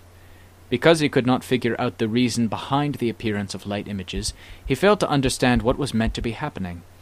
He did not know whether he should use his imagination to create the various images, or whether they were images inherent to the mind that arose spontaneously. Due to that uncertainty, he lacked confidence in the method. 2 months after their ordinations, Bhikkhu Kapalawarto moved the 3 new monks to Wat Tha Tong on the eastern outskirts of Bangkok, and then returned alone to England to resume his work of spreading the Dhamma. Bhikkhu Saddhawarto soon became discontented, and a month later flew back to England as well. Bhikkhus Banyawarto and Midzawarto then proceeded to Wat Vivekaram, a small forest monastery south of Bangkok in Chonburi province. By that time, Bhikkhu Banyawarto had dropped Luang Por Sot's meditation method. He concluded that to practice a method that inspired little confidence was unlikely to bring satisfactory results. Realizing that he needed a reliable meditation technique to draw his mind away from its distractions and its impurities to achieve a more unified and refined state of mind, he turned to the meditation practice that the Buddha recommended, Anapanasati, or mindfulness of breathing. All the texts he had read stated that mindfulness of the breath was especially useful for countering a scattered and distracted mind, a problem that had plagued him from the beginning, and was thus a suitable basic practice for most beginners. At the same time, it restored his confidence to recall that the Buddha himself had expressly used mindfulness of breathing as his primary meditation subject for the attainment of Nibbana. Seated comfortably, Bhikkhu Banyawarto began by placing his full attention on the normal cycle of the breath, each inhalation followed by each exhalation. Breathing was a fixed and ongoing natural activity. He needed simply to relax and focus his attention on the tip of the nose, being aware of each breath as it passed in and out through the nostrils. He made no attempt to control the breath. He wanted to focus on the natural and spontaneous rhythm of breathing and allow the resulting concentration to draw his mind inwards. He had just begun to develop his skill at this when his stay at Wat Vivekaram was abruptly cut short. His companion Bhikkhu Widdawarto became very ill and needed urgent medical attention. Much to Bhikkhu Banyawarto's disappointment, circumstances obliged him to hastily escort his friend back to Bangkok. Before departing, the abbot, Ajahn Lun, gave the monks a small meditation guide he had written. Several years later, Bhikkhu Banyawarto would translate the guide into English as Handbook for the Practice of Dhamma. In Bangkok, Bhikkhu Widdawarto was taken first to the British Embassy. Following consultations with the staff, he entered an infirmary. His symptoms showed little sign of improvement, but nevertheless Bhikkhu Banyawarto stayed at the infirmary to help attend to his needs. When Bhikkhu Kapalawarto, then in England, heard of his worsening condition, he quickly flew back to Thailand, took one look at the situation, and decided to take both Widdawarto and Banyawarto back to England immediately. The 3 monks returned to London in June 1956. Bhikkhu Widdawarto, still suffering the debilitating symptoms of a chronic illness, soon disrobed and returned to lay life. Bhikkhu Banyawarto suddenly found himself engaged in the relative hustle and bustle of big city life. Swept up in his teacher's busy schedule, he dutifully followed Bhikkhu Kaplawarto to his appointments to meet lay supporters, give lectures, and raise funds for Sangha activities. One of the Buddhist projects closest to Bhikkhu Kaplawarto's heart was the Manchester Buddhist Society, which he had helped found in 1951. Aside from London, Manchester had the largest and strongest group of Buddhists in Britain. Bhikkhu Kaplawarto travelled there often to teach the Dhamma to supporters who gathered regularly at a rented house in a quiet suburban neighbourhood. Manchester lacked a permanent Sangha presence, and he decided to remedy that by sending Bhikkhu Banyawarto to take over the day-to-day operations of the Manchester Buddhist Society. In September 1956, Bhikkhu Banyawarto obediently made the long journey north to take up residence in the Society's rented house at Grosvenor Square in Sale, Cheshire. A clipping from the Manchester Evening News, dated September 21, 1956, read, "In the front room, on a quiet, leafy Sale, Cheshire road, sits a young man of history, for he is the first resident minister in the English provinces of a world religion born about 2400 years ago. Peter Morgan was the christening name given to Bhikkhu monk Banyawarto, aged 30, who once worked as an electrical engineer. He spent most of his life in Llanelli, Carmarthenshire. Then he picked up a booklet on Buddhism. It interested him, and in January this year he was ordained as a bhikkhu in Thailand. Now Banyawarto, Bali for he who spreads and increases wisdom, has only 8 worldly possessions, and exactly 227 rules of life. He owns 3 robes, a begging bowl, razor, water strainer, needle, and cotton. He is maintained by the small but growing Manchester Buddhist community. His rules forbid him to possess or handle money."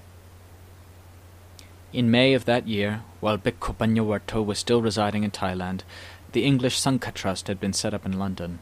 Its aim was to promote the teachings of the Buddha in the United Kingdom by establishing an English branch of the Bhikkhu Sangha and by providing and maintaining residences for the Sangha's welfare.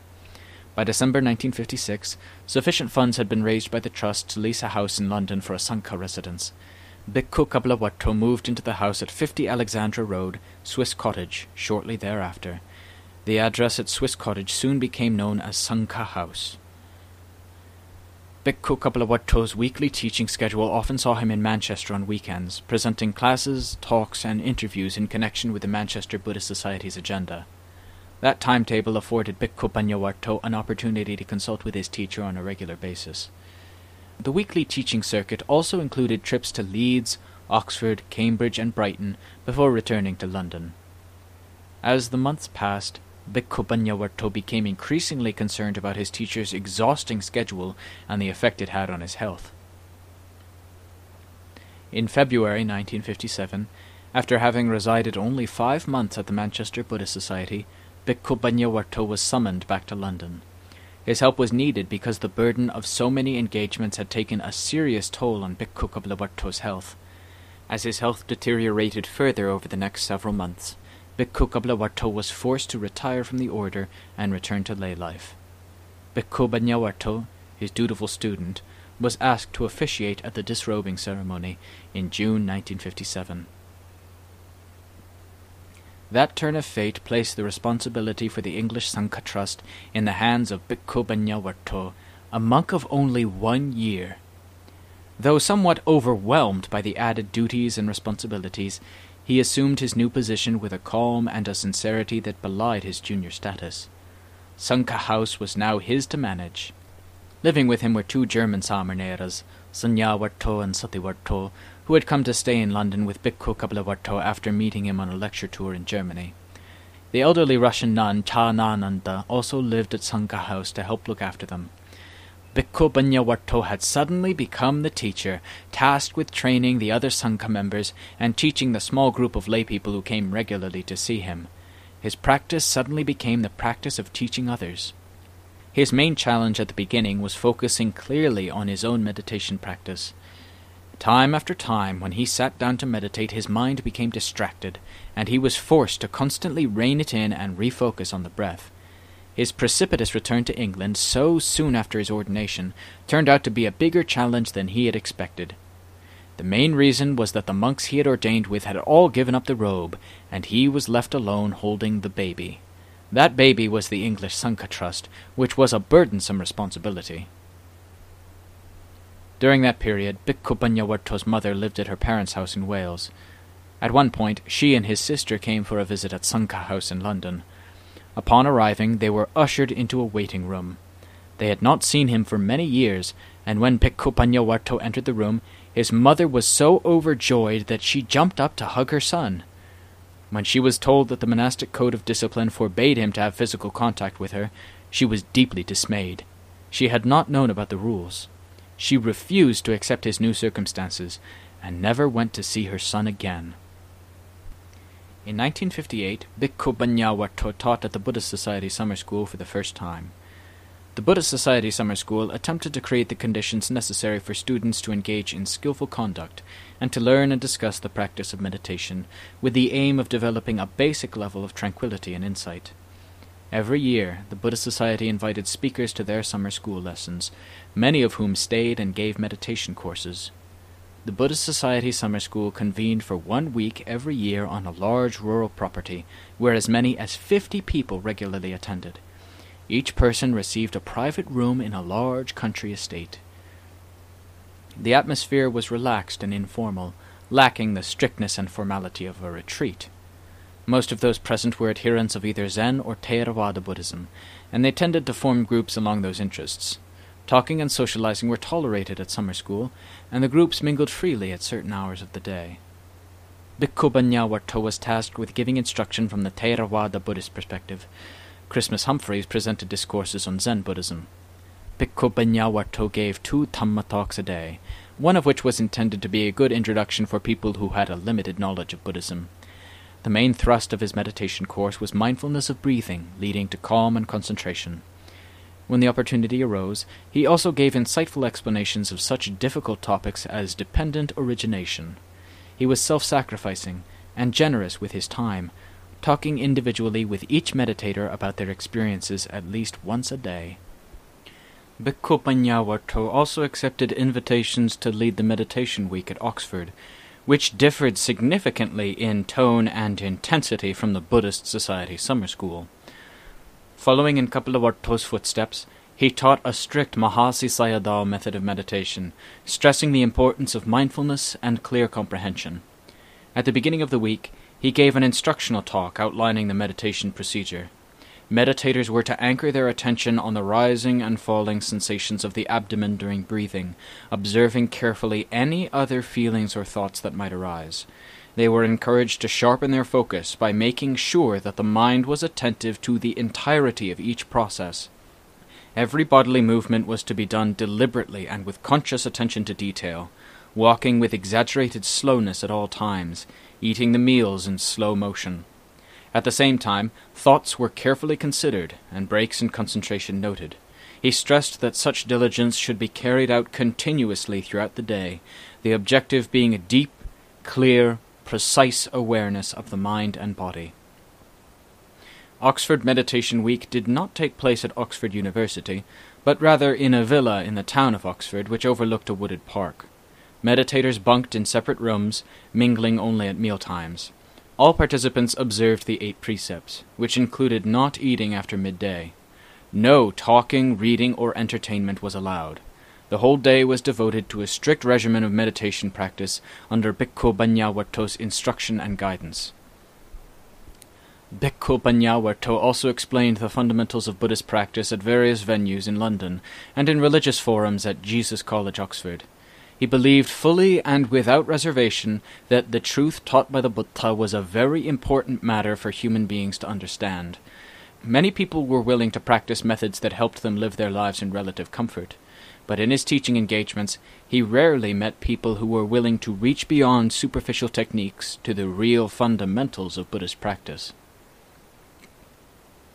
In 1958, Bhikkhu Banyawarto arranged for the higher ordination of the 2 German Samaneras who had been training under his guidance. In preparation, he tutored them thoroughly in the ordination procedure and in the Buddhist monastic rules. Then, At the culmination of a historic ceremony at the Thai embassy on July 2, 1958, Bhikkhus Dhammiko and Vimalo became the first Buddhist monks to be ordained on British soil. In September 1959, Bhikkhu Panyawarto was invited to give a Dhamma talk in Victoria, near Buckingham Palace. A member of the audience was so impressed by what he heard that, at the conclusion of the talk, he donated the sizable sum of £24,000 to the English Sangha Trust. In June 1960, a long-time supporter who was instrumental in the formation of the English Sangha Trust bequeathed a donation of £15,000 to the Trust. As manager of the Trust, Bhikkhu Panyawarto maintained the integrity of those two donations, which several years later made it possible for the English Sangha Trust to purchase 3 properties for the Sangha's use. The house at 131 Haverstock Hill was purchased in September 1962, and the one next door at 129 Haverstock Hill in January 1963. Shortly thereafter, the country estate Biddulph Old Hall was purchased as a meditation centre. Even though Bhikkhu Panyawarto approached Buddhist practice with a single-minded devotion and taught that practice with such tireless energy that his audience expanded continually as the years went by, still, he did not feel comfortable in his position. The talks he gave on Buddhism were based primarily on theory rather than practice. Lacking sufficient practical experience to guide his discourse, he consistently referred to the Pali texts for his descriptions of the practice. He felt like a doctor who possessed expert medical knowledge but did not have the talent to practice and cure an actual disease. How could he possibly help others to rid themselves of their defilements as long as he still could not vanquish them from himself? Deep within his heart, he knew that as soon as an opportunity presented itself, he must search for a teacher whom he could depend on for guidance. At some point, he discussed his desire with a Thai graduate student living in London, who agreed to locate the most renowned Thai meditation masters when he returned home. The graduate student's work as a mining engineer required him to travel to the Mekong River area, searching for mineral deposits. When traveling in the area, he liked to spend the night in a nearby monastery. He said he would be glad to ask people about the famous teachers residing in the area. Bhikkhu Panyawarto's sojourn in Thailand had been brief and unsatisfying, his return to England lengthy and unfulfilling. Yet he sensed from the beginning that the answer to satisfaction and fulfillment lay in the far-away country of his ordination lineage. His stay in Thailand was so short that he had no time to learn the language, much less the customs. If he were to return one day, language would be important. He was sure of that. There being so few Thai people in London at that time, he found no chance to learn spoken Thai. He decided to teach himself by making an English translation of the meditation book that Ajahn Lun, the abbot of Wat Vivekaram, had given him before he left.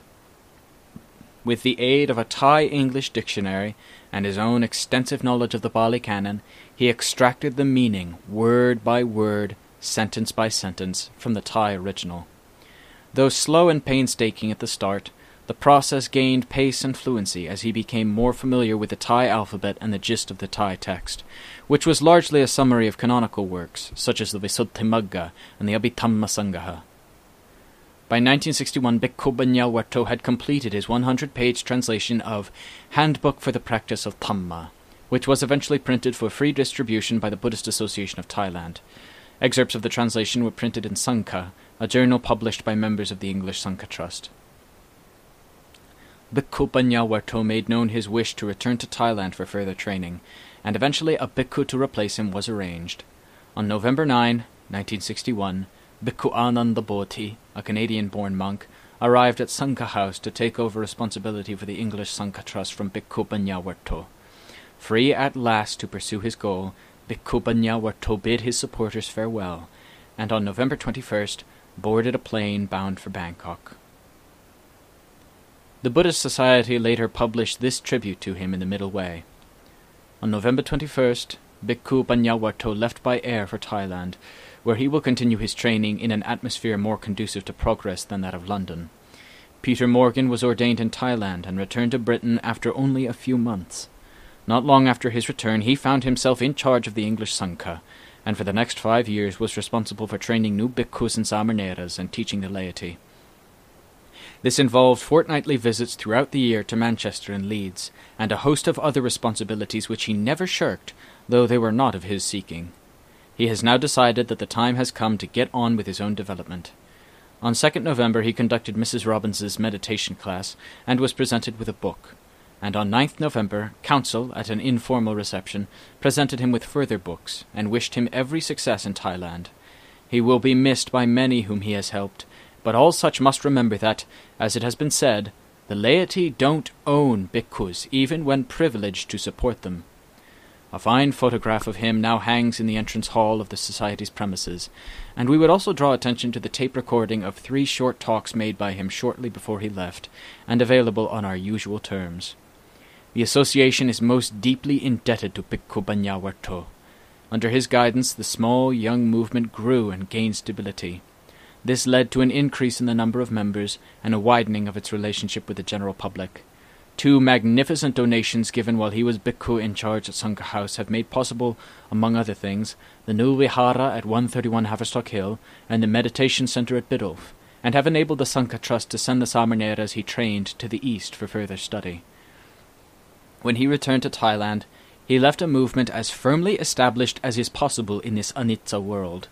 We owe, and will continue to owe, a debt of gratitude for his instruction in Dhamma. Arriving at Bangkok on November 22, Bhikkhu Banyawarto proceeded to Cholapratan Monastery in the Rungsit district on the outskirts of Bangkok, settling into a new beginning under the guidance of the abbot, Ajahn Panyananda, who had an excellent reputation as a scholar and teacher. Though near the capital, Cholapratan Monastery provided a quiet and secluded environment for his meditation practice while he searched for a way forward. In April of the following year, at the height of the hot season, the tubercular arthritis in his right foot flared up, leaving it painfully swollen and inflamed, and unable to support his full weight. With the kind assistance of Ajahn Banyananda, he was admitted to a hospital in Bangkok for treatment. By that time, an effective treatment for tuberculosis was readily available. Streptomycin, following its 1943 discovery, became the first reliable cure for tuberculosis. The drug, which had been widely used in Thailand for many years, was administered in measured daily doses taken continuously over a period of several months. To stabilize Bhikkhu Banyawarto's arthritic foot while the streptomycin took effect, his foot and calf were encased in a thick plaster cast, which was to remain in place for the next 7 months. Once again, he was given a pair of underarm crutches to increase his mobility and help him remain active. In June 1962, on a subsequent trip to Bangkok for a checkup, he met the Thai mining engineer he had known in England, who told him he had found many excellent Thai Ajahns who could give him good guidance. He described the story of Ajahn Manpuri Dato, who had led a life of ascetic wandering and meditation practice in the vast wildernesses that had once blanketed the northeast region of Thailand. Ajahn Mun became a great teacher and exemplar of high standards of conduct. Almost all of the accomplished and revered meditation masters of 20th century Thailand were his direct disciples. Their lineage was known as the Thai forest tradition.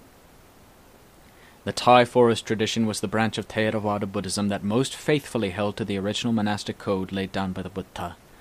The forest tradition also emphasized meditative practice and striving for the realization of Nibbana as the focus of monastic life.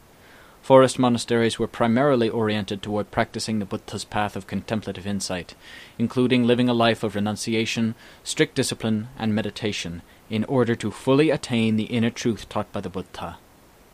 One particular teacher in that tradition had impressed the engineer very much. His name was Ajahn Mahabua Nyarnasambanno, the abbot of Bantad Forest Monastery. At that time, Ajahn Mahabua's Upataya, the elderly monk who had officiated at his ordination, was lying deathly ill in a Bangkok hospital. Due to gratitude and respect for his dying preceptor, he travelled often to Bangkok to visit him. On those occasions, Ajahn Mahabua preferred to stay at Bavonives Monastery in central Bangkok. The engineer knew that to be the case, and kindly arranged to take Bhikkhu Banyawarto to Bavonives Monastery to meet Ajahn Mahabua. The young English monk's first impression of Ajahn Mahabua was striking. He saw an intense, wiry man with a dignified face who displayed the quick, decisive movements of a boxer. He sat erect with a wide, impassive expression that made him appear extremely grounded and stable. Having paid heartfelt respects, The engineer explained that his companion had come all the way from England, seeking a teacher who could show him the true way. When Ajahn Mahabua replied, his manner was gracious, but somewhat aloof. Ajahn Mahabua spoke at length about the hardships of life as a forest monk, and perhaps because he saw Bhikkhu Banyawarto's leg encased in plaster, voiced some skepticism that he would be able to put up with the rigors of forest life. The accommodations were rustic, and the food was rough.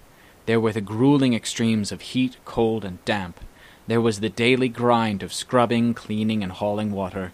The barefoot walk to the village every day to collect alms food was a sacred duty that could not be neglected, and there were long, draining hours of sitting and walking meditation to endure. Bhikkhu Banyawarto sat attentively and listened with respect, though he understood precious little of what was spoken. This was no obstacle, however. He liked Ajahn Mahabua. He appreciated his demeanor and his straightforward approach to teaching. The force of his personality was magnetic. Suddenly he felt a strong surge of reverence for the monk sitting calmly before him. He had a completeness about him that did not hanker after students. Bhikkhu Banyawarto thought to himself, "You'll have to beg him to take you. Bow down and ask him to accept you." Asking the engineer to translate, Ajahn Mahabua advised him to use Anapanasati to concentrate his mind and consolidate its strength. At times when he was not engaged in formal practice, he should strive to always keep his awareness within the confines of the body, thus preventing it from flowing out to external things. Practicing in that way safeguarded the mind and preserved its energy. Exactly what method was used to keep the mind within the body was not so important. It could be done by visualization, or by feeling sensations, or by allowing the mind to wander at will within the body. All of them were valid as long as they prevented the mind from escaping into external distractions. Lastly, he stressed the importance of maintaining mindfulness in every activity at all times. Bhikkhu Banyawarto left Bhavanives monastery invigorated by the Dhamma teaching and determined to pour that renewed energy back into his meditation practice.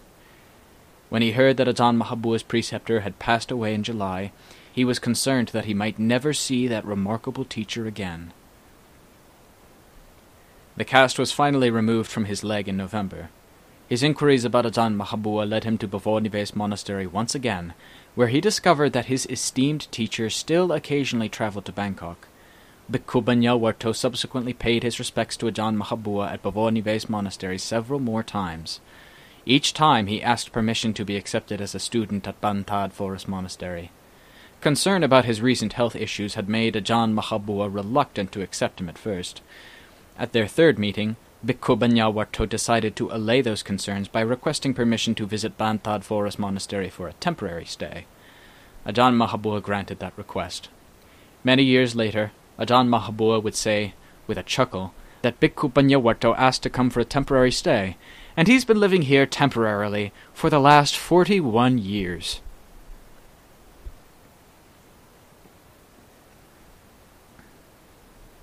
On the evening of February 15, 1963, Bhikkhu Banyawarto boarded an overnight train bound for the northeastern provincial city of Udon Thani. It was a journey of over 300 miles, lasting nearly 10 hours. He was met at the Udon Thani train station by a lay supporter of Ajahn Mahabua, who came in a dated and beat-up Land Rover to cheerfully drive him the remaining 13 miles to his destination. At a certain point along the main highway, the Land Rover veered from the road and jostled down an earthen ramp, then bounced across dry and dusty rice fields.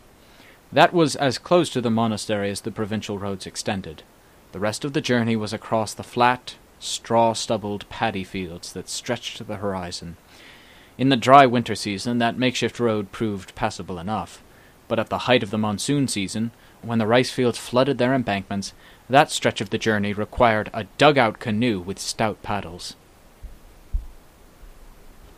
Bantad Forest Monastery stood out against the skyline as they approached, a leafy island of green against the expansive background of parched fallow earth.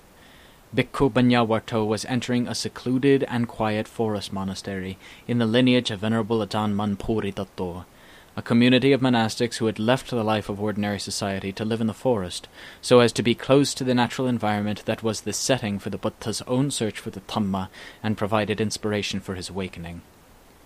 Since the Buddha's time, monks have retreated into the depths of the forests and mountains, seeking physical seclusion to aid them in the development of meditation and realization of the sublime truth that the Buddha taught. Those monks lived lives of simplicity, austerity, and diligence. The Buddha himself was born in the forest and reached awakening in the forest. He frequently dwelt in woodland regions, both during his noble quest and after his awakening. He taught in the wooded surroundings and passed away in a sal grove between giant twin trees. In the Pali discourses, the Buddha often instructed his disciples to seek out the seclusion of forest dwellings as the places most conducive to purifying the mind of all defilement. Bhikkhu Banyawarta was escorted to just such a dwelling, a small wooden hut or kuti, nestled in a wooded spot behind the main assembly hall. Firmly built and simple in design, the kuti blended naturally into the forest setting. The structure stood about 3 feet above the ground, and was surrounded by a smooth, well-swept area of sandy soil.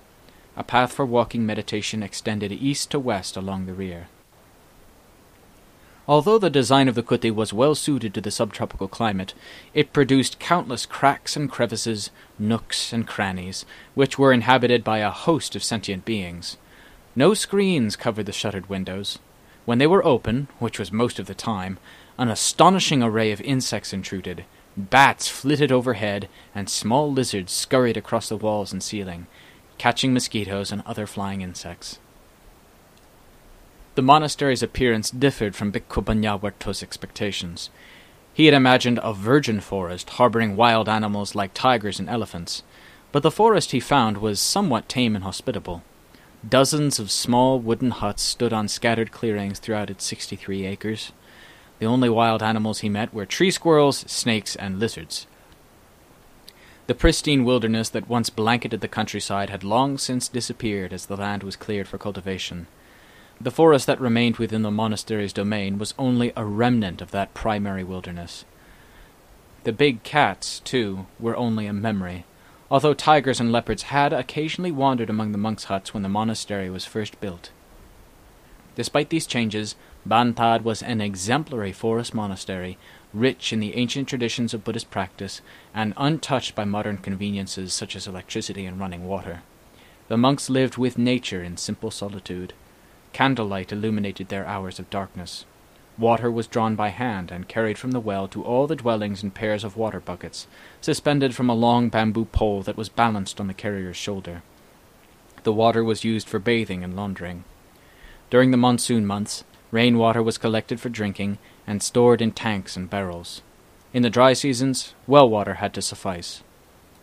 The simple lifestyle encouraged contentment in living with little. Inside the kuti, Bhikkhu Banyawarta's possessions were spare: a cloth, the large forest umbrella that could be fitted with a mosquito net, a grass mat, a blanket, an alms bowl, lower, inner, and outer robes, and a few other small necessities. Practicing contentment with little meant foregoing many of the comforts and conveniences normally associated with pleasant living. Confining oneself to the barest of material needs is at the heart of the Buddha's teaching. Conditions in life constantly change. They are ultimately unreliable and disappointing as a basis of happiness. Lasting happiness can be found only in a heart that has overcome the mental defilements of greed, hatred, and delusion. These corrosive influences create strong attachment to comfort and convenience, conditional states that fluctuate and change, and in turn bring on dissatisfaction and suffering. To stem the flow of misplaced desires, forest monks shunned unnecessary conveniences. Set on penetrating the heart of the Dhamma taught by the Lord Buddha, monks confined their requisites to the minimum. Early each morning, the monks walked a 2-mile route to the village and back for their morning alms round.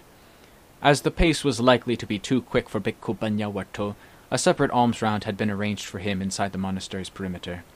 To relieve the strain on his ailing foot, he was required to walk only 200 yards to the kitchen area, where the resident nuns faithfully placed small packets of cooked food in his alms bowl. The monks ate very simple foods, mostly sticky rice, supplemented with fish, vegetables, and fruits. Bhikkhu Banyawarta had expected the local food to be mostly unpalatable, but, apart from sometimes being too spicy or consisting too much of fish, he was surprised to find it generally plentiful and nutritious. In terms of food value, It was probably better than what had been offered in Bangkok, and the spicy fare added character to the lumps of sticky rice. Bhikkhu Banyawarto still struggled with fluent communication in spoken Thai. During his sojourn in London, he taught himself to read and write Thai, but after a year of living in Thailand, he still lacked proficiency in distinguishing the tonal sounds and their meanings. That shortcoming made dialogue with Ajahn Mahabua and the other monks challenging. Ajahn Mahabua remedied the problem by writing out his instructions in Thai script for his student to translate into English. It was a somewhat time-consuming process, and not entirely satisfactory, but it created a close rapport between teacher and student, which would develop with time into a strong bond grounded in trust. Bhikkhu Banyawarto resolved from the start to believe wholeheartedly in his teacher. He never found reason to regret that trust. Bhikkhu Banyawarto carefully saved those initial handwritten instructions from his teacher and reread them whenever he sought inspiration. One of them read, "Bantad Forest Monastery is a meditation community. We are meditation monks. Since its beginning, this monastery has been dedicated solely to mind development. No other type of work is allowed to disturb the peaceful environment here. If other work must be done, I've made a rule that it take up no more time than is absolutely necessary. Your primary work as a meditation monk was given to you on the day of your ordination. In that ceremony, you were told to contemplate 5 things: Gesa, hair of the head; Loma, hair of the body; Naka, nails; Danta, teeth; and Tacho, the skin that encases the body. These 5 parts of the body taught during the ordination ceremony should become your meditation subjects. It's up to you to contemplate them and develop them in your meditation to the best of your ability. This is the true work for those monks who practice according to the principles of Dhamma that were taught by the Lord Buddha." In another, he spoke of monastic harmony. "It is wrong to watch other monks with an aim to find fault. This attitude will do nothing to help your practice. It is not your job to criticize other monks, even when they behave improperly. Observe the annoyance that arises in your own heart instead. Wisdom does not arise from blaming others for their faults. It arises from seeing your own faults. The monastic discipline is training in restraint of body, speech, and mind that is designed to complement the meditation practice. Treat it with respect by constantly being mindful of your own behavior." Bhikkhu Banyawarto resolved that his first task was to adopt an appropriate monastic attitude. The second was to deport himself with proper monastic demeanor. The third was to speak purposefully, not frivolously, just chatting away about meaningless things. Thai people had a penchant for brevity, especially with names and colloquial expressions. Most monks in the greater Thai Sangha were referred to by their given names rather than their formal Pali names. Given names were usually reduced to simple nicknames of 1 or 2 syllables. The rather long and formal name, Bhikkhu Banyawarto, proved a mouthful for monks used to more casual forms of address. Ajahn Mahabua soon remedied that by shortening his name from Banyawarto to just Banya, or wisdom, a strong name, and one very much in character. He preceded it with the honorific Dan, a common Thai expression of respect. From that time on, Bhikkhu Banyawarto was known simply as Dan Banya, meaning venerable wisdom. It soon became obvious to Dan Banya that Ajahn Mahabua was very demanding of his disciples. He was on their case constantly, with strictness severe enough to provoke fear and dread. He lived up to his reputation as being an uncompromisingly fierce teacher. Dan Banya, who fully believed in his teacher, knew instinctively that he would never instruct his disciples with harmful intent. He reasoned that when Ajahn Mahabua used harsh or abusive language with his students, the words were spoken with a deeper purpose. They may cut his students to the bone, but as a consequence, the words would arouse them to alertness and force a sharp inward focus. He was prying their hearts open so that the Dhamma could penetrate deeply. Ajahn Mahabua always had his eye on the potential of his disciples. When he saw that a monk possessed strong, virtuous roots, he made a constant effort to prepare a fertile environment for his growth in the Dhamma. Dan Banya realized that Ajahn Mahabua believed in what he could become in the future, despite the fact that his Buddhist practice had not yet matured. Ajahn Mahabua worked compassionately with his new pupil, day in and day out, to raise the level of his meditation to a higher, more stable plane. Supported by his unflagging belief in Ajahn Mahabua, Danbanya resolved to work things out for himself, diligently and without complaint. He felt he must strive to solve his own problems before seeking advice. Only in that way could he test the boundaries of his own wisdom. If he faltered, he knew his teacher would be there to help him expand those boundaries. Ultimately, having faith in Ajahn Mahabua and in the forest tradition was to believe in the unbounded wisdom of the Buddha, Dhamma, and Sangha. Capable of solving nearly all problems by himself, Danbanya approached Ajahn Mahabua only occasionally with questions about his practice. He also gained a deeper understanding of meditation by listening to Ajahn Mahabua's spoken expositions on Dhamma practice, and by reading printed copies of his formal discourses. Drawing from his experience, Ajahn Mahabua tended to address the problems of his students while he spoke, giving them an answer even before they asked their question. Often there was very little need to ask explicitly. In the seclusion of his kuti at Bantad Forest Monastery, Danbanya continued to work with Anapanasati to deepen his samadhi meditation. He sensed that his calm and concentration still lacked sufficient depth. His mind inclined naturally toward thinking and reasoning, signaling a predisposition toward wisdom. His teacher encouraged him to think of samadhi as a tool that one forged to prepare the ground for investigating various aspects of Dhamma. He must avoid placing too much emphasis on forging the tool, thereby neglecting the work. Once the tool was ready, he must quickly learn its most effective use. Eventually, Danbanya resolved to exploit his existing resources of calm and concentration to probe the Dhamma for deeper insights, a strategy which achieved satisfying results. In the tropical forests of northeastern Thailand, things grew quickly and decayed quickly. The forest paths, when left untended, soon disappeared from sight under a profusion of weeds and bushes. Even simple bamboo dwellings did not last long. Looking out his window into the jungle-like forest, the verdant flora appeared entwined with broad-leaved creepers that grew up to 6 inches a day in the humid heat. The wild vegetation had to be continually hacked back, or it could swallow up the monks' residences within 6 months. Even with vigorous hacking, Danbanya thought that somehow wild nature would win. The secluded environment of Bantad Monastery soothed the heart and gave peace of mind. Danbanya had no access to newspapers or radio, and so remained blissfully unaware of events happening in the world, supposing them to be the same as before. Strikes, riots, wars. Those events no longer impinged on his awareness.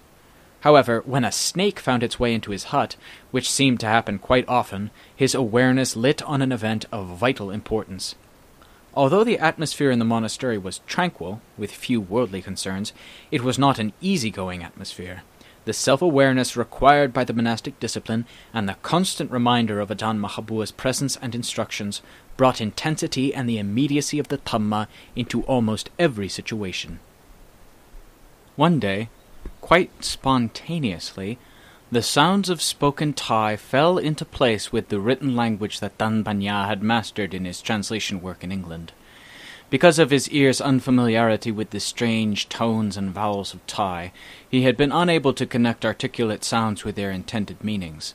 Suddenly, after living in Thailand for over a year, a gear appeared to click in his mind, allowing an effortless connection between sound and meaning. It was like discerning a language after living among only its sounds. Hearing Ajahn Mahabua speak, the meaning of his words emerged along with the voice. From that moment on, his Thai verbal language skills developed in conjunction with the spoken word, giving him the latitude he needed to converse clearly with his teacher and his fellow monks. At that time, the instructions of the Thai forest masters remained largely an oral tradition of spontaneous discourses and impromptu teachings. They were generally not written down or recorded. Ajahn Mahabua, for instance, delivered spontaneous Dhamma talks to his disciples on a regular basis. His discourses usually took place in the cool of the evening, in an open-air pavilion with candles illuminating the shrine as darkness descended on the assembled monks. The silence was broken only by the incessant sounds of cicadas droning in the surrounding jungle. Ajahn Mahabua observed a few moments of stillness as he gathered the Dhamma and then let it flow naturally from his heart. As the theme of his talk unfolded with unrehearsed spontaneity, the pace of his voice quickened and took on increased intensity, leaving his listeners transported by the strength and depth of his teaching. Ajahn Mahabua spoke of the realization of Dhamma in terms so graphic and electric that his listeners felt they were catching a glimpse of the splendor of awakening. His teachings resonated with the listener right there in the present moment. The talks were later remembered as much for their immediate emotional impact as for their clear and comprehensive specifics. A desire grew among Ajahn Mahabua's disciples to preserve his oral teachings for the benefit of other practitioners, now and in the future. Listening to his teachings would have a positive impact on their practice, and on that of future generations. A lay supporter had offered the monastery a large Grundig TK reel-to-reel magnetic tape recorder, which none of the monks could operate with the required skill. Danbanya, with his practical knowledge of electrical engineering, volunteered to take on the responsibility of recording his teacher's spoken discourses. Thus began one of the most prolific bodies of Dhamma recordings ever compiled by one teacher. From open reels to cassette tapes to digital recorders, Danbanya utilized the latest sound recording techniques to capture thousands of hours of the most precious Dhamma discourses over a period spanning 4 decades. Thanks to the tireless efforts of an Englishman who gave up a career in electrical engineering to become a simple Buddhist monk, the extensive range of Ajahn Mahabua's discourses on the Buddha's teaching has been expertly preserved for future generations. Danbanya always made a special effort to listen with open and serious attention to Ajahn Mahabua's spoken discourses, seeking to absorb at least something of the diverse levels of meaning they contained. He discovered that listening to Ajahn Mahabua expound on the Dhamma was a far more difficult practice than he had imagined. To listen truly, so that the act of listening itself becomes a meditation practice, meant emptying his mind completely of the thoughts and ideas that pervaded his mental and intellectual being. It required letting go of all the knowledge, all the views, all the concepts and prejudices filling his head. When he emptied his mind and really listened to the teaching with an open and receptive heart, he found that the power of his teacher's Dhamma penetrated slowly and steadily, clearing away the mental barriers preventing his progress. The mysterious potency of the spoken word was a revelation to him. Of course, he needed far more than the spoken truth to dissolve all his doubts. Wisdom of the sort that can pierce through all falsehood to penetrate the mind and heart would take time and perseverance to develop.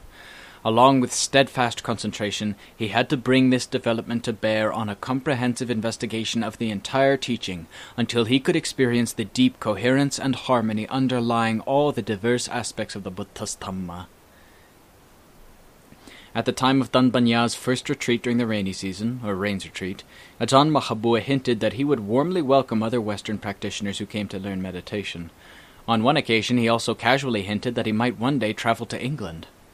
Danbanya was somewhat taken aback, thinking that he was either being polite or perhaps joking. But then Ajahn Mahabua started coming to him for daily English lessons. He made a habit of spending half an hour each day learning English at Danbanya's kuti, memorizing the short English sentences which his student read out for him. Danbanya began to sense that, in dropping these hints, his teacher was foreseeing what could take place in the future. Watching Ajahn Mahabua's dynamic interaction with his disciples, many of whom were senior monks, Danbanya began to discern the kind of image they had of their teacher. They harbored an unspoken yet unequivocal belief that he was an arahant, a fully enlightened being. They respected his impeccable wisdom and his brilliant expository skills so highly that they gave the impression that it was beyond their power to equal him. Danbanya approached the view that his teacher was an arahant with characteristic caution. He knew it was unreasonable to assume that the ordinary person could distinguish the difference between the stages of higher attainment. That considered, he also felt that they could be right in their assessment, since he saw nothing in his teacher's demeanor to disprove the idea of his being an arahant. He saw in Ajahn Mahabua a man who displayed no conceit, always appearing either cheerful and happy or neutral and detached. He exhibited tireless energy, and his countenance was always bright and without blemish. At the conclusion of one of their daily English lessons, Danbanya took the opportunity to broach the topic of his uncertainty about his teacher's reputation as an arahant. In his reply, Ajahn Mahabua did not comment on his own attainment. Instead, he turned the subject into a Dhamma lesson for his young pupil. As Buddhists, we have no valid reason to doubt our own potential for attaining Magga, Phala, and Nibbana in this lifetime. In fact, we would not be true Buddhists if we did not believe in the potential for enlightenment. The Buddha himself stated that as long as human beings practice correctly in line with the Noble Eightfold Path, arahants will continue to emerge in the world. In the suttas, the Buddha speaks often of the rewards to be gained by those who follow the path to Nibbana. He tells of the happiness that comes from practicing generosity, the happiness that comes from living according to principles of virtue, the happiness that comes from developing loving kindness, the happiness that comes from practicing meditation and discovering the sublime tranquility of samadhi, the happiness that comes from overcoming the kilesas and abandoning suffering. Those levels of happiness can be accomplished by anyone through the correct practice of Dhamma. Personally verifying the Buddha's fundamental teachings in that way makes it easier to accept the possibility that the highest of his teachings is equally true, including his teaching that the supreme happiness of Nibbana is accessible to everyone who practices the Noble Eightfold Path with unwavering diligence and insightful wisdom. Nowhere in the Pali Canon does it state that the Buddha took the path to Nibbana with him when he departed this world. On the contrary, the Buddha clearly proclaimed that the Dhamma and Vinaya he left behind were to be our guides along the Noble Eightfold Path. The Dhamma and Vinaya that we inherited from the Buddha are in no way deficient. They are just as complete and valid today as they were when he taught them 2,500 years ago. If Dhamma and Vinaya are faithfully put into practice with utmost sincerity and determination, nothing in the realm of samsara is capable of preventing the result of ultimate happiness from arising in the mind. Today, many people are born with enough good Dhamma to come into contact with Buddhism and to study the Buddha's teachings as they were handed down in their entirety. There is no reason why people with enough merit and intelligence cannot put what the Buddha taught into practice for their own benefit and the benefit of living beings everywhere. It is only the defilements in our hearts and minds that prevent us from undertaking that task. Removing those defilements is the purpose of the Buddha's path of practice. When the defilements are strong, the path is weak, which causes us to have faith in the ways of the world more than the ways of Dhamma. The worldly outlook says that practicing the Buddha's teaching for the sake of attaining Nibbana is too difficult, and because we want to avoid suffering and hardship in our lives, we claim that it is no longer possible. By taking that attitude, we avoid feeling guilty about not making the effort, and because of that, when we hear that someone else has aroused great effort and attained arahantship, we don't want to believe it's true. But the suffering we experience in our lives goes to the heart of the Buddha's first noble truth, a truth that we must strive to examine and understand. Instead, people feel uncomfortable when they are told about the noble truth of suffering and shy away from its profound implications. This attitude simply shows that people do not have enough knowledge of Buddhism to understand its true aims. The Buddha's teaching on suffering is completely in line with the way things really are. This is why it is called a noble truth. Suffering is a basic principle of Buddhism because it is true. The Buddha was a person who truly knew the reason for suffering, which is why he taught people not to simply avoid pain and suffering, which are effects, but to get rid of the causes, the defilements that bring them about. Those defilements make up the Buddha's second noble truth, the origin of suffering. When the causes are eliminated, the effects cease of their own accord. The Buddha starts out with suffering in order to point out the evidence that establishes the truth, so that we can search out the causes and correct them in the proper way. The third noble truth, the cessation of suffering, is the ending of pain and suffering within the heart through the power of our practice of the path, which is the fourth noble truth. The path of practice refers to the methods used to cut away the causes of suffering step by step, until all have been eliminated. All of the noble truths that the Buddha taught were meant to free living beings from suffering. Not a single noble truth directs us to remain mired in a world of suffering. The Buddha taught the noble truths so that people would become wise enough to entirely rid themselves of suffering and attain Nibbana. He did not restrict his message to any age, race, gender, or time period, nor did he deny the attainment of the fruits of this path to anyone of any generation. Instead, he said that the Dhamma is timeless, existing beyond time and space. It is therefore just as relevant in this day and age as it ever was. When Magga, Phala, and Nibbana are viewed as being beyond the reach of modern man, it is we who are at fault for neglecting our duty as Buddhists to strive for the highest goal. When it comes to Dhamma, we too easily settle for mere philosophical inquiry over practical action. We become opinionated bookworms, vainly chewing at pages of the Tipitaka, while we insist on holding tenaciously to the Dhamma we have learned by rote.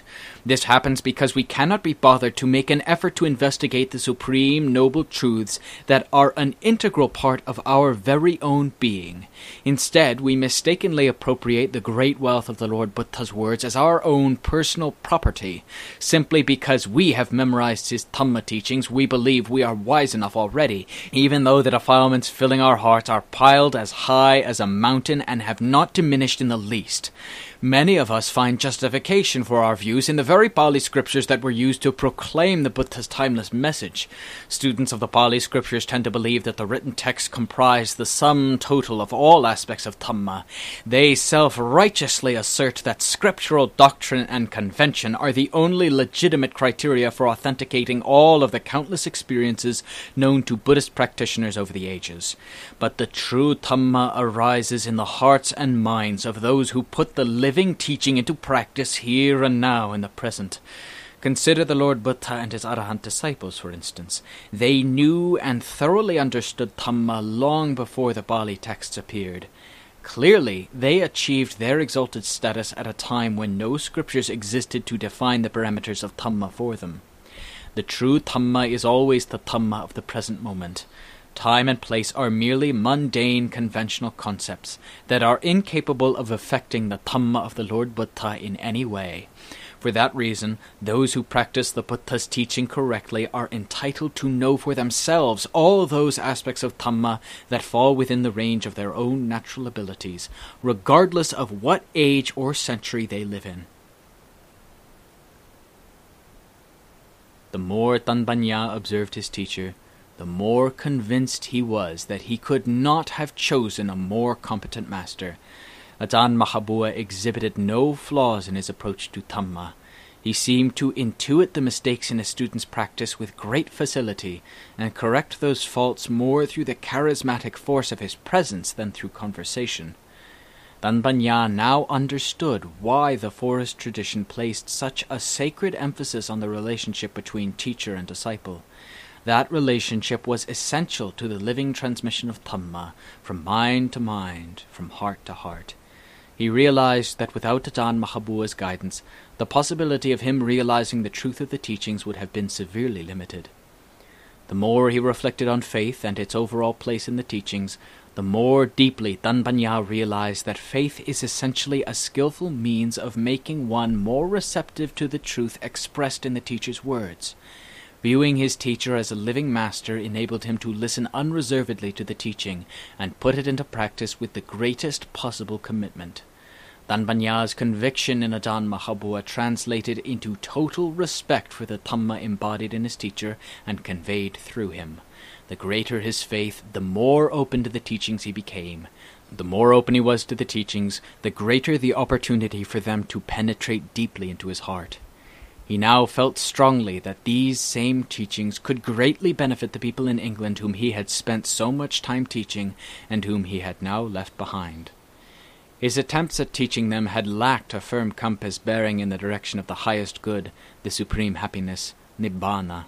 It was for this reason, no doubt, that his teaching had achieved such limited results. He now saw that practitioners needed to perceive how each step on the path interlocks to form the pattern of the whole teaching. Otherwise they will meander on an eclectic journey, missing all the important way stations along the path. They needed a clear-cut and unambiguous formula for advancement. He felt that Ajahn Mahabua laid out the progressive steps so persuasively as to convince even the most skeptical practitioners of their validity. Concerned with the spiritual welfare of English Buddhists, Danbanya resolved to translate Ajahn Mahabua's basic teachings on meditation practice into English. He chose to start with a concise exposition written by Ajahn Mahabua entitled Wisdom Develops Samadhi. The text explains how to subdue and discipline an unruly mind by first cultivating moral virtue, then focusing and strengthening the mental faculties using various concentration techniques, before investigating with wisdom to search out the reasons for the mind's misguided cravings. Thus the meditator must make use of his own ingenuity in finding a means to train the rebellious mind until it sees in line with the truth as proclaimed by the Lord Buddha. Danbanya hoped to have the translation published serially by the Buddhist Publication Society in Kandy, Sri Lanka, as part of their Wheel series. But when the first draft was sent, the editor objected to what he deemed unorthodox passages in the text, and insisted that those passages be corrected to reflect scriptural orthodoxy. He specifically objected to the unconventional view summarized in the exposition's title. In the discourse, Ajahn Mahabua states that if the mind cannot be stilled in the traditional way, by concentrating it on a meditation word, then wisdom must be used to search out the reasons for the mind's unruliness. If the unruly mind can be stilled by investigating with wisdom, then wisdom should be used for the development of concentration. Even more objectionable to the editor was a unique, perhaps, but essential aspect of Ajahn Mahabua's teaching, the uncommon view that the knowing mind existed separately from the mental aggregates that comprised all transient states of mind. Danbanya was familiar with canonical orthodoxy, and might himself have objected to those apparent heresies at one time, but through direct insight he had come to accept their validity. With all due respect to the Buddhist Publication Society, he felt he could not possibly alter a single word of the text he had translated. To do so would be to negate the very truth that he had travelled so far and worked so hard to realize.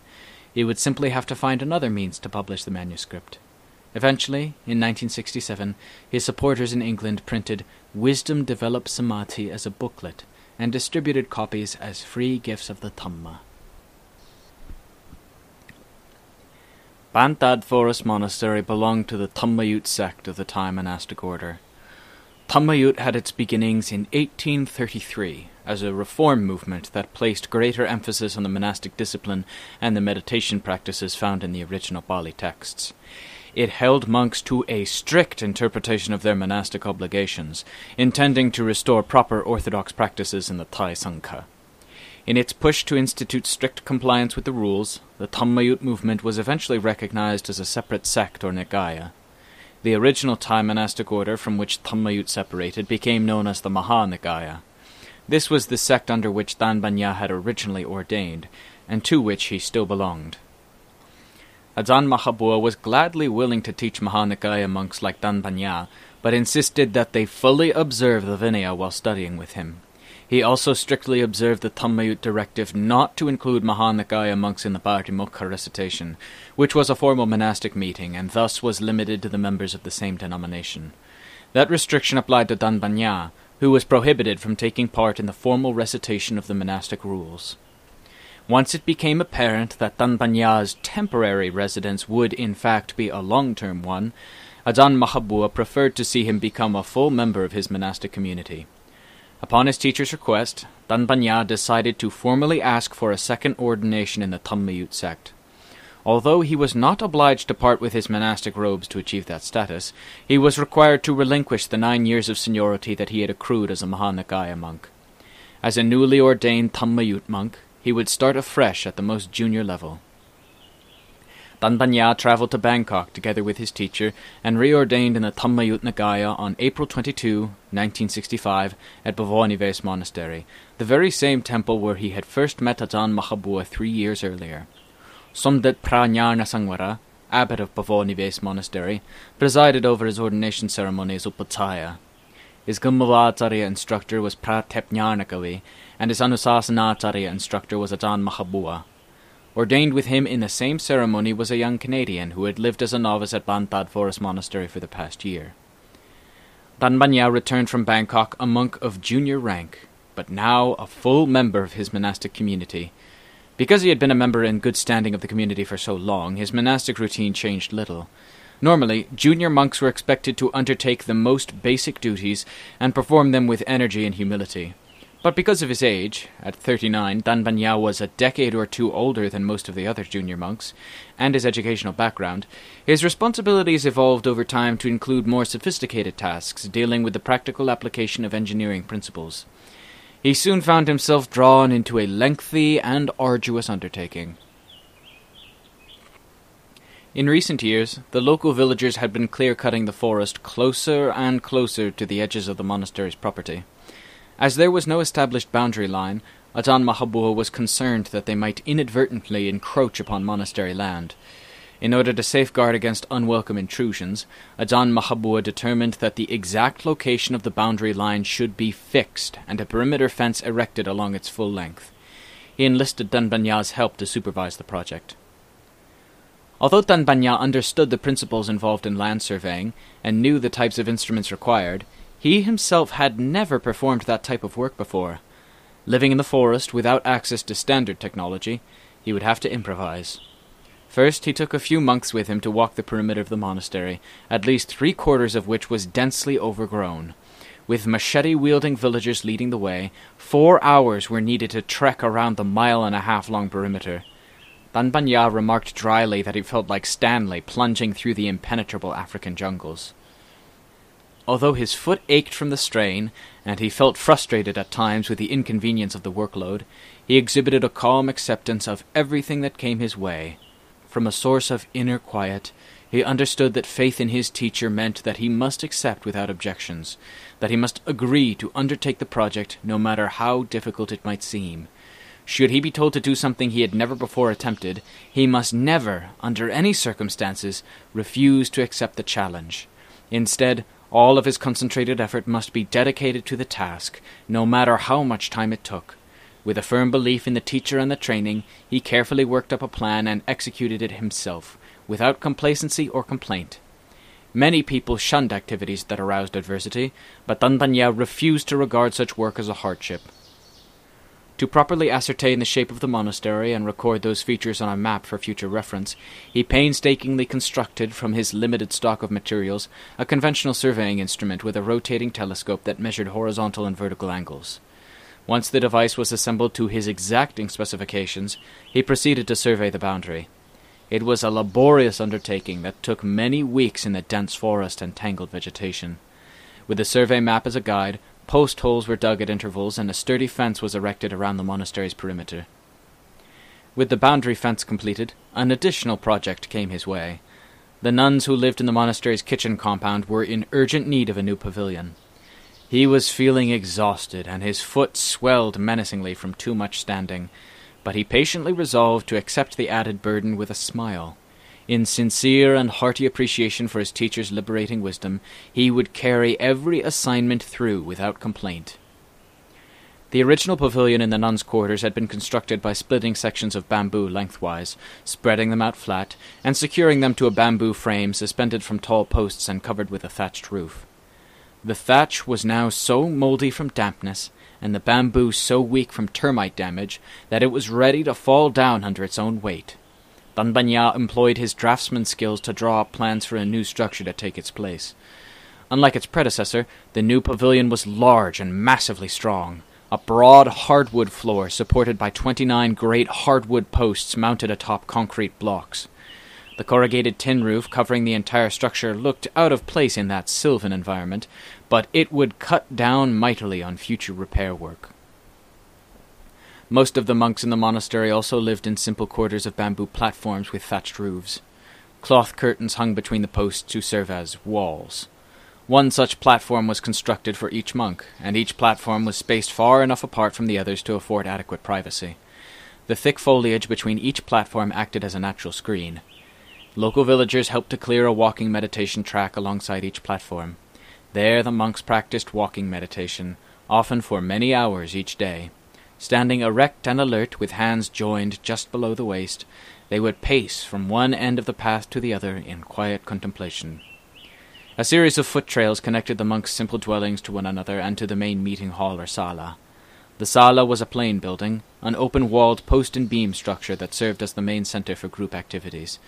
It was the setting for a variety of monastic functions. Every morning the monks gathered under its roof to eat their one daily meal. The monks congregated in that space to listen to the teacher's instructions, and monks and lay devotees used the room for special religious ceremonies. Built of hardwood, the sala was a rectangular building, raised above the ground on wooden posts to a height of 5 feet. The floor, also made of hardwood and highly polished, was constructed in 3 levels. The Buddha image illuminated the hall from a broad, raised platform at the back of the building. The area immediately surrounding the sala was swept immaculately clean each afternoon and kept clear of vegetation. The most anticipated gatherings in the sala were Ajahn Mahabua's evening Dhamma talks, delivered spontaneously to a full assembly of monks and novices. These monastic gatherings were unscheduled and unannounced beforehand. On these occasions, Ajahn Mahabua strode from his kuti to the sala at dusk and informed the duty monk that a Sangha meeting would convene before dark. What ensued then was a race against time, as the duty monk dashed through the forest, spreading the word to every corner of the monastery. All of the resident monks were expected to be formally robed and seated before their teacher ascended the sala steps at the appointed time and took his place at the head of the assembly. By 1968, the audience included a number of Westerners who had joined the Sangha at Bantad Forest Monastery since Tanpanya's arrival. Because their Thai language skills were limited, Ajahn Mahabua requested that Tanpanya translate his talks into English for the group. He presented the gist of a discourse from memory immediately after his teacher finished speaking. Since the discourses often lasted well over an hour, he was usually only able to remember the highlights.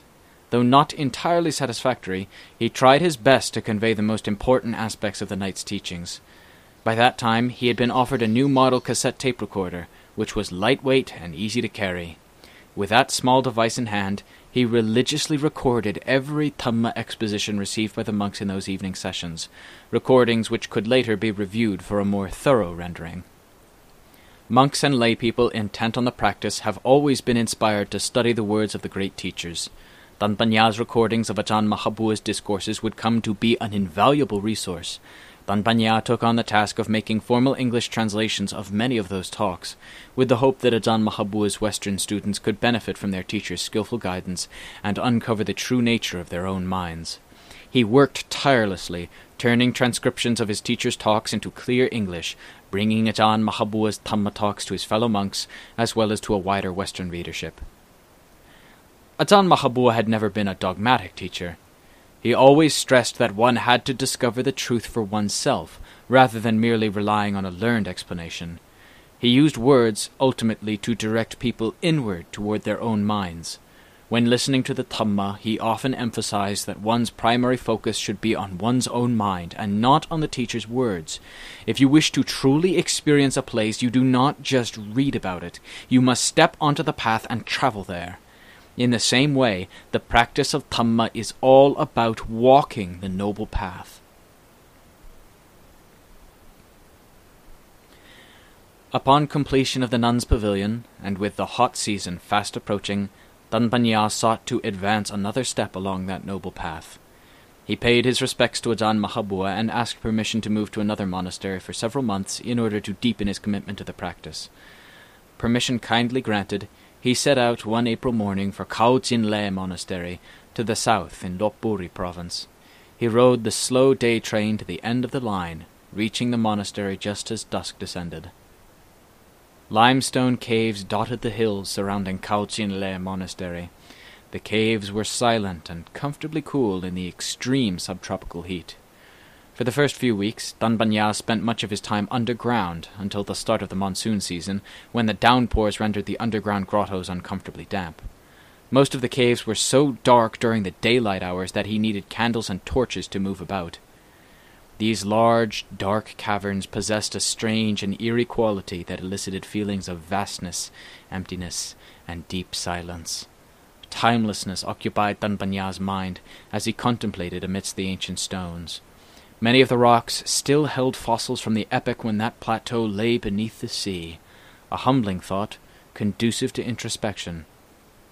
Reminded again that life is short and the time of death uncertain, he diligently applied himself to his meditation.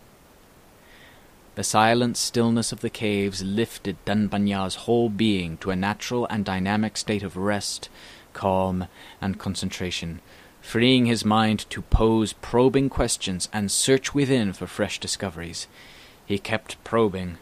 What forces come into play at the heart of the human condition? Simply by being born on Earth, people assume they are knowledgeable about the world around them. Human beings inhabit physical bodies composed of the same sort of stuff as rock and mud, wood and water. They share a belief that those material substances are ultimately real, that the physical realm is the world's sum total of what exists. Reflecting on common materialistic views, he reasoned that such notions are programmed into human beings by the circumstances of their upbringing. Because our earliest experiences in life consist of material things in our immediate environment, it is hardly surprising that those objects should be considered real. The Buddha called such firmly held beliefs sammuti, or supposition. Everyone supposes that their view of the world is true. They assume that the information their senses convey about the world around them represents a true picture of reality. They suppose all that, but they do not know it. Their confidence in these suppositions is largely based on the fact that everyone else supposes the same worldview, giving them no reason to seriously question that view's validity. Reflecting that knowledge of the world comes through the five senses, Danbanya probed deeply into how the senses function. What occurred when he saw, heard, smelled, tasted, or touched something? What did sights, sounds, odors, flavors, and touches tell him about the objects that he perceived? If everything he knew about the external world came to him through his senses, did the world out there exist apart from those sensations? Incoming sensations were recognized and interpreted by the mind, meaning that the perception of external objects actually arose in the mind. The incoming sense data reflected the object, but the sense data were not the same as the object. The sense organs picked up light and color, waves and chemicals, heat and pressure, not the objects themselves. Color and shape were filtered through memory to seek images from the mind's database of previous experience in order to recognize and interpret incoming sense impressions and thus place them in context. He reached the conclusion that he had no means of directly knowing an object in the world as distinguished from the colors and shapes that arose in his field of vision. Because of that, he did not really know the outside world at all. What he knew was the world inside his mind. In other words, the mind knew only the effects caused by incoming sense impressions, and the perceptions based on that knowledge composed the entire world of his experience. Danbanya was convinced that memory was the linchpin in the cog that maintained coherence in the process of perception. He saw that memory is a key component of thinking and imagination, and by extension, of a person's perceived place in the world. Visual and audible objects reveal their identity only when compared to impressions stored in memory. The names and shapes and forms given to things depend on the stored images accumulated in memory, which constantly brings up analogies to previous experience. Without that recognition and process of association, thought, speech, and action would be incoherent. Sense contact triggers pleasant and unpleasant feelings, but memory defines the distinctive quality of those feelings. Feelings arise based on contact with forms, sounds, odors, flavors, or tactile sensations. Memory then tests the effects against past experience, resulting in a reaction. When they compare favorably, the feeling is embraced as pleasant. When they compare unfavorably, it is rejected as unpleasant. The sense object evokes a desirable or an undesirable emotion accordingly. Liking and disliking are the two sides of craving, and craving causes the suffering that keeps living beings bound to the great cycle of repeated birth and death. Danbanya concluded that the interplay between the senses, memory, and feeling is an important dynamic playing out at the heart of the human condition, one that needs unraveling to reach the end of suffering. Everything in the world is seen as it is because living beings have repeatedly solidified their experience of inner and outer reality in the same way, lifetime after lifetime. That continuity of experience leads to the mistaken assumption that what they perceive is objectively real. As Danbanya progressed further along the Buddha's path, he learned how to work directly with such habitual perceptions. As his old concepts of the world gradually dissolved, a wholly new realm of perception started to open up. The role memory played in perception was crucial. That appeared obvious to him. He was puzzled why English translations of the Pali texts never mentioned memory. When he read Thai language translations of the same Pali texts, the mental aggregate sanya was clearly referred to as memory. In English translations, the same word was invariably rendered as perception. Although he saw the general reasoning behind that interpretation, he believed it overlooked the specific function of memory in the overall picture of perception. The true meaning of sanya kantha would be much better served by the translation aggregate of memory. In general, Tanbanya viewed many of the widely accepted translations of Pali terms as artifacts handed down from early 20th century scholars who pioneered the translation of Pali texts into Western languages. Those early interpretations of the original Pali had gone largely unchallenged. They were supposed to be correct because they came from a venerable and authoritative source. Certainly, in some cases, a revision was in order. He did not hold scholastic orthodoxy to be sacrosanct. Traditional interpretations should always be examined in the light of direct experience. Tanbanya returned to Bantad Forest Monastery refreshed and reinvigorated, just in time for the rainy season retreat. He resumed his duties, helping the Western monks and lay people who came to train there. The number of Western monks had grown to 6, 3 English, 2 Americans, and a Canadian. Tanbanya continued to translate Ajahn Mahabua's spoken discourses for them, at the same time working on written translations of some of his teacher's more salient Dhamma talks. When the 1972 Rains retreat ended, Ajahn Mahabua requested Tanbanya's assistance on another project. He asked him to design and oversee the construction of a new monk's residence. He envisioned a hardwood structure of spacious proportions containing a single room with an L-shaped veranda that connected to a bathroom. Stout posts supported the entire building 4 feet above the ground. Tanbanya drafted the design and set to work, aided by several of his fellow monks and a few carpenters from the village. As the plans were his, he had to be present the whole time to make sure everything was done properly, which meant that he had virtually no spare time. The project was already half completed when he heard a rumor that the kuti, being built with such attention to detail, was actually intended for him. Ajahn Mahabua had yet to mention it publicly, but Tanbanya was pleased by the prospect, because he felt that the site was one of the best locations in the monastery. The surrounding clumps of tangled bamboo effectively screened off the kuti from the rest of the monastery, giving the occupant a satisfying sense of seclusion. As was rumoured, upon completion of the kuti, Ajahn Mahabua gave the word for Tanbanya to move in. He would reside in that kuti for the rest of his life.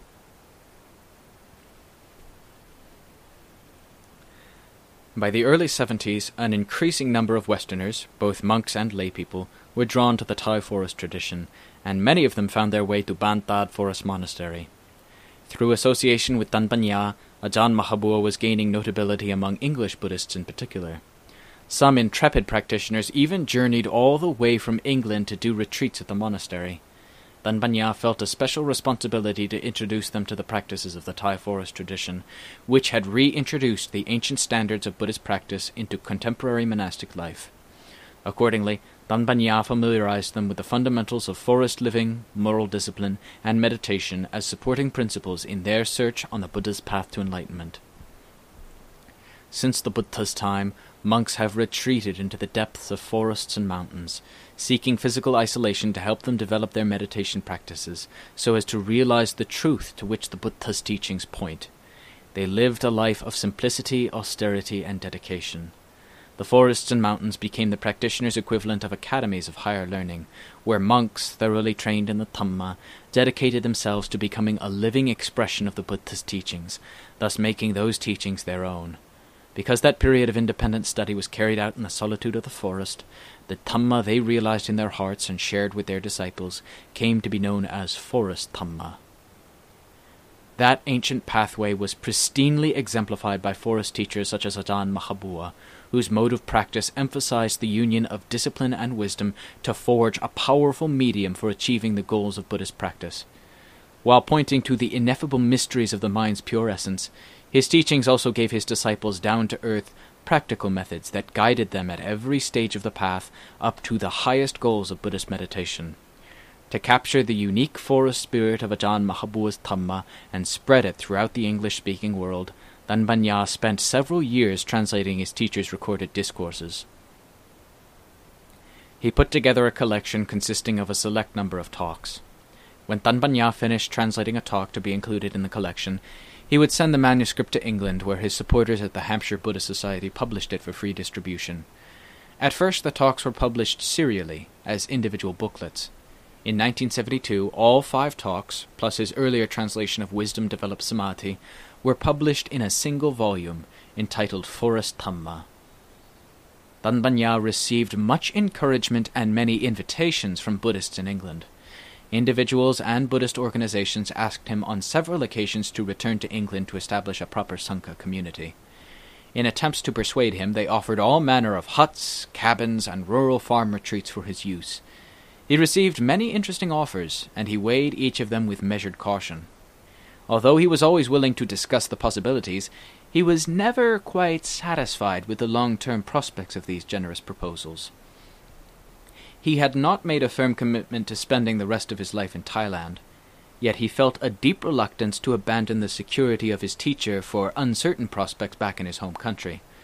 Surely the cool climate of the English countryside was more favourable, and the living conditions more to his liking, but those were not valid reasons to forsake such favourable conditions for his training and return home. He saw no purpose in returning to England without having first completed the training and gained a rock-solid footing in the Dhamma. He saw that those who ordained in the East, training with a teacher only briefly before returning to the West, were invariably overwhelmed by the situation and came to naught as teachers. Perhaps one day his mental fortitude would be firm enough to return. Until then he would not take the risk. Danbanya's potential sponsors were content to have him return to England alone to spread the Dhamma, but he was not confident enough in the fruits of his practice to seriously consider taking on that responsibility. He did, however, have a strong desire to bring the true Dhamma to those back in his home country. He hoped, therefore, to accompany Ajahn Mahabua to England so that the Buddhist community could benefit from the rare opportunity to meet and listen to a monk of such exalted attainment. His teacher's persistence in studying English fortified Danbanya's belief in his teacher's willingness to make the long trip westward. By 1972, the Dhammapadipa Vihara at Haverstock Hill, also known as Hampstead Vihara, which operated under the auspices of the English Sangha Trust, was experiencing a shortage of resident monks. Since the charter of the English Sangha Trust expressly acknowledged its mission as being to support the Bhikkhu Sangha, a concerted effort began to find an English monk capable of fulfilling that role. Having had limited success at home, the directors of the English Sangha Trust decided in early 1974 to invite Ajahn Mahabua to England for a visit, along with the monk they still remembered as Bhikkhu Banyawarto. The directors of the trust maintained the hope that Ajahn Mahabua would allow his English disciple to remain in England as the new incumbent at the Dhammapadipa Vihara. On June 8, 1974, Ajahn Mahabua stepped off the plane in London, accompanied by Danbanya and Bhikkhu Abhicedo, the Canadian monk who had ordained with him 9 years earlier. All 3 accepted accommodations at Dhammapadipa Vihara. As was the custom at their monastery in Thailand, the monks ate 1 meal a day early each morning, during which time public attendance was always welcome. Having received generous offerings of food and eaten the meal simply and without ceremony, Ajahn Mahabua gave a brief talk on Dhamma practice, which was often followed by a lengthy question-and-answer session. Danbanya acted as his teacher's official translator for the entire visit. Each evening, Ajahn Mahabua delivered a discourse, followed by another question-and-answer session with those in attendance. Prominent members of the Buddhist scene in England, such as Christmas Humphreys and Maurice Walsh, came to pay their respects to this renowned teacher from the Thai forest tradition, as did scores of Buddhist lay followers. The talks they heard were thought-provoking and inspiring. In deference to his teacher, Danbanya refrained from giving formal Dhamma talks, but he did make himself available to answer questions on practice. For the most part, the visiting monks kept to the same schedule throughout the 2 weeks of their stay at the Dhammapadipa Vihara. As their departure for Thailand drew near, the directors of the English Sangha Trust approached Ajahn Mahabua and requested him to allow Bhikkhu Banyawarto to remain in England as a teacher, for the purpose of establishing an English Sangha in the United Kingdom. Ajahn Mahabua replied that in order to teach others, one must first clearly know the Dhamma for oneself. For the most part, he considered that those who had yet to see the true nature of Dhamma were unqualified to speak about it in front of other people. For that reason, he felt that Danpanya was not yet ready to assume the responsibility of a teacher. He did state, however, that it would not be long before the circumstances were ripe for the establishment of a properly qualified Bhikkhu Sangha in England. With that parting assurance, the visitors boarded a plane on June 22 for their return to Thailand. 2 years later, still diligently attempting to establish the Sangha in England, representatives of the English Sangha Trust travelled to Thailand. They intended to beseech Ajahn Mahabua once again to sanction Danpanya's return to England, to become a mainstay for the English Sangha. When Ajahn Mahabua refused a second time, they proceeded to Ajahn Chah's forest monastery in Ubon Ratchathani and begged for his kind assistance.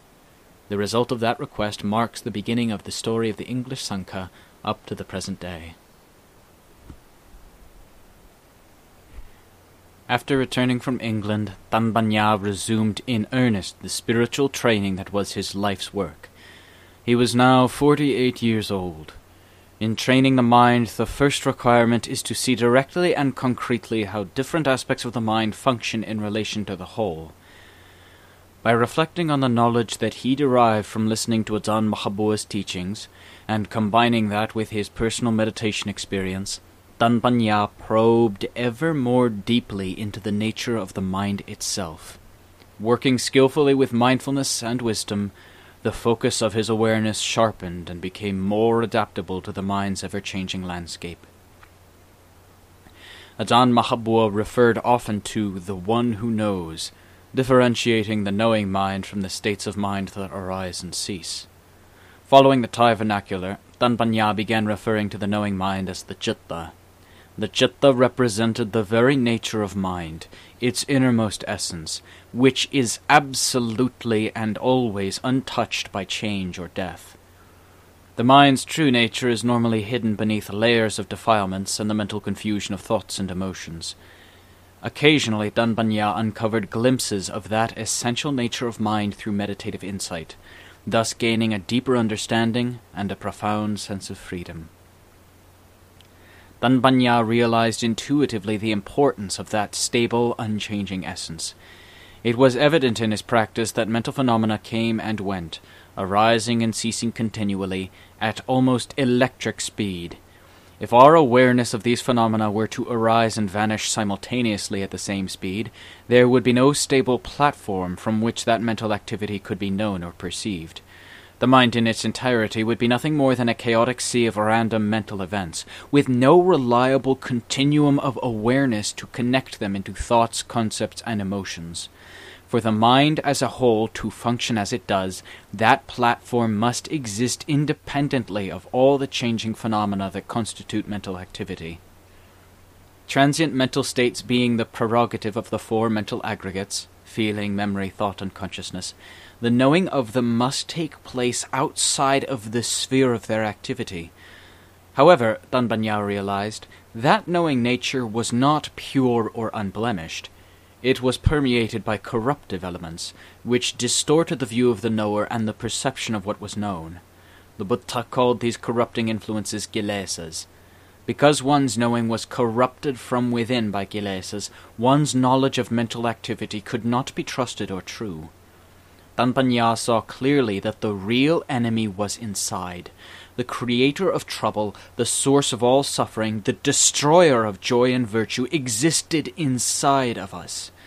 Kilesas had a most slippery and unsettling presence in the mind, and they possessed an air of danger which sometimes seemed more charged and intense than any external threat.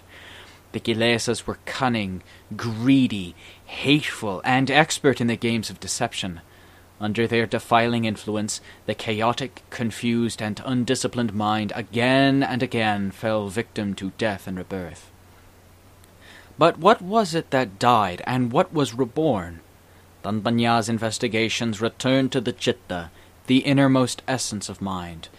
If the Chitta was the essence of being that wandered from birth to birth, that would explain how the fruits of one's actions were carried along from life to ripen in the future.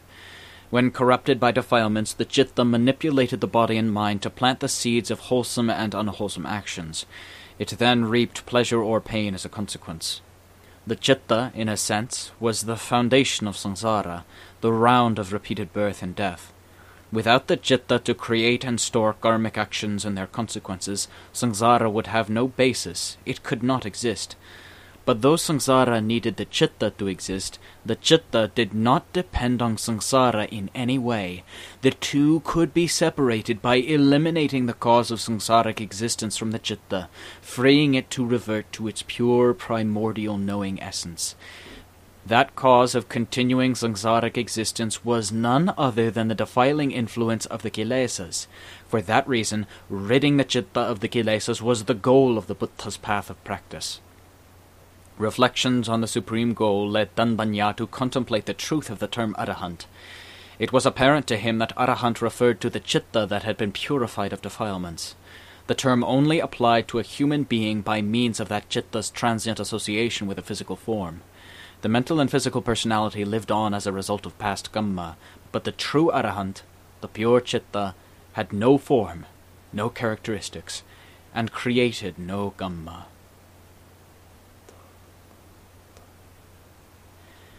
In late 1975, Danbanya commenced work on a project that would consume much of his time over the following 2 years. The perimeter fence built around the monastery 10 years earlier no longer sufficed to protect the monastery from increasing outside encroachment. For years, the locals had cultivated rice fields right up to the monastery's border.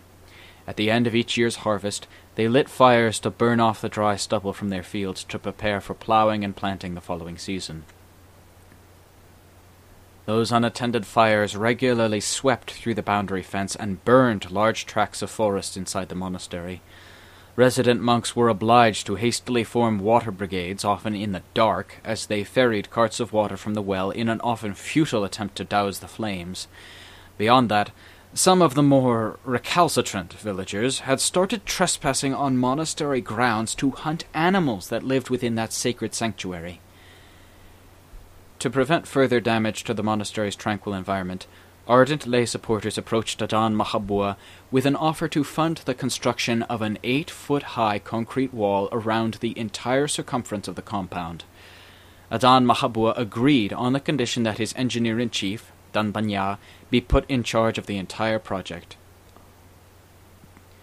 Danbanya accepted the responsibility without complaint, but he sometimes wished that the lay supporters would see that there was more to the practice of Dhamma than just making merit by giving offerings to the monastery. People's desire to make merit in this way was no doubt praiseworthy, but he felt it unfortunate that many lay people understood making merit exclusively in terms of offering material support, which could at times be detrimental to the proper conditions for spiritual development. Although doing good deeds is a necessary first step on the path of Buddhist practice, success at that level alone does not lead directly to the ultimate happiness that transcends old age, sickness, and death. Leading a life solely based on acting in anticipation of future good results, a person fails to see the cause of suffering concealed in their good intentions. At the time of death, they are bound to face an unavoidable obstacle and be at a loss. Far better that people make a deep inquiry through practice into the Buddha's teaching, so that they can go beyond their dependence on an existence that is forever subject to karmic consequences. Taking up his new task, Danbanya designed a wall that took into account the materials that were locally available and the capabilities of the local volunteer labor. He proposed using reusable metal panels to hold the concrete mixture in place for each casting, and had sheet metal fashioned to his specifications. Each section of the wall would be cast on site, so materials had to be portable enough to haul through the dense jungle. Casting concrete in place was relatively straightforward. First, reinforced concrete piers were constructed to add lateral strength and assure proper alignment of the two parallel metal forms that were anchored between the piers.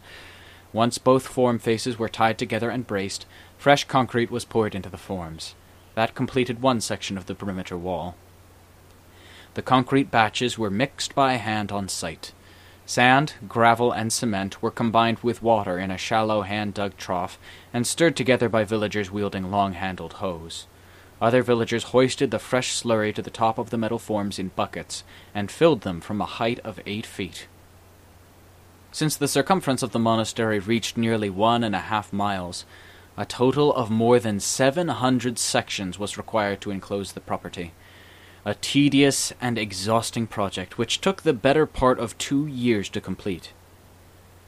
By mid-1977, Tanban had secured the entire perimeter, with double front gates spanning the final section at the monastery's entrance. He soon turned his attention to remedying the monastery's shortage of drinking water. In consultation with Ajahn Mahabua, the decision was made to construct 6 large water storage tanks, 3 on each side of the sala. Tanban calculated that round tanks would provide greater strength and durability. His design was simple. 2 semicircular steel forms would be butted together to cast concrete rings 3 feet tall and 7 feet in diameter, with 5 rings stacked and cast on top of the other to a height of 15 feet. 3 of those water storage tanks flanked the east side of the sala, and 3 more the west side. For many years, those tanks stored the monastery's only source of clean potable water. The 6 new water tanks were fully finished and ready to receive the annual monsoon rainfall in May 1978. By that time, 5 other Western disciples of Ajahn Mahabua resided with him at Bantad Forest Monastery. The influx of new monks, plus a steady increase in English-speaking lay practitioners, meant an increase in Tanban teaching duties. He had resided continuously at the monastery for nearly 18 years, rarely leaving the compound except for an occasional trip to Bangkok for a health checkup. He was 52 years old, and had long since given up the thought of returning to England. Instead, he adhered to a solemn vow, which he had made years before, to remain where he was until Ajahn Mahabua, who was nearing 64, passed away. Due to his age and the fact that his competence as a teacher was unquestioned, the junior monks began calling him Ajahn Banya, Ajahn being the Thai equivalent of teacher. During that period, his teaching responsibilities continued to expand. By then, most of the people attracted to Buddhism were people with an education, and he was seeing more and more monks who had been to college. Their minds had been trained to intellectualize and discriminate prolifically, and as Ajahn Banya knew well from his own experience, this excess of discursive clutter could be a hindrance for those new to the practice. Whether his students were beginners at meditation or monastics engaged in a lifetime of spiritual practice, Ajahn Banya stressed that the development of meditative concentration and wisdom requires adherence to certain universal principles. In essence, that process involved a progression from the external to the internal, from the coarse to the refined, from emphasis on the body to emphasis on the mind, and from a state of activity to a state of quiescence. To be successful, meditation needs to be a discipline that encompasses the whole person and all facets of one's daily life. It is a path of practice that encompasses both cause and effect, a proper foundation leading to proper results. Practitioners cannot simply choose to comply with some aspects of the path and neglect the others. Otherwise, all their efforts will ultimately prove disappointing. Even for those who follow a monastic lifestyle, it is never easy to relinquish the acquired habits that have burdened them since lay life, habits based on personal value judgments that close off avenues to Dhamma in the mind. New monks continued to discriminate on the basis of sights seen, sounds heard, odors inhaled, and tastes savored. They still form opinions about bodily contact and hold prejudiced notions in their minds. It is not easy for monks to let go of those habitual patterns of perception and simply experience things as they really are. To counter an ingrained tendency to rote learning and discursive thought among new monks, Ajahn Banya stressed that Buddhist training was not merely a matter of memorizing the words found in the suttas or in the teachings of the Ajahns. At the same time, he realized that words must be used to teach people about Buddhism. Although he knew that the true path transcended the distinctions on which language was based, he still tried to put his teachings in terms they would comprehend. His talks used language to make the Dhamma clear to his listeners, with the hope that those words would serve as motivation for them to put what they had learned into practice. The purpose of practice was not to increase knowledge, but rather to realize the true nature of Dhamma. However, before they could realize the Dhamma, they would need language as a tool to guide them to a true understanding of the meaning of the Buddha's teaching. Ajahn Banya reminded his listeners that although the Buddhist path did not exist in words, this did not mean that they should refrain from reading Dhamma books or studying scriptures. Language's purpose was to point at the truth. Practitioners still had to discover the Dhamma for themselves if they wanted to realize the truth of the Buddha's teaching. Although a lot could be learned from books, they would discover that their actual experiences along the path differed from the descriptions found in books. From that standpoint, language is an obstacle to practice that is eventually overcome. In Buddhism, statements about truth are never presumed to be truth itself. When Ajahn Panya introduced Nibbana to his students, he presented it as an idea, a concept, but it was up to them to transform that concept into a transcendent realization. He conveyed to his students that they must look within themselves for the truth, not in texts or spoken words. The realization of a practitioner's higher aspirations is not so much dependent on accumulating knowledge, but on overcoming the mental hindrances and gaining insight into the truth at which the teaching points. Ajahn Panya reminded his students that the solitude offered by the forest environment in which they lived was essential for those who hoped to go beyond an intellectual understanding of the spiritual path and arrive at a true realization of what the Buddha taught. For that reason, the forest monastery was a natural environment for seekers like themselves who strive to transcend suffering. He emphasized that when they practiced Dhamma, they had to be prepared for hardships. Even those born with very good Kamma were bound to find difficulties at every turn. In his experience, if results came easily, they usually faded easily as well.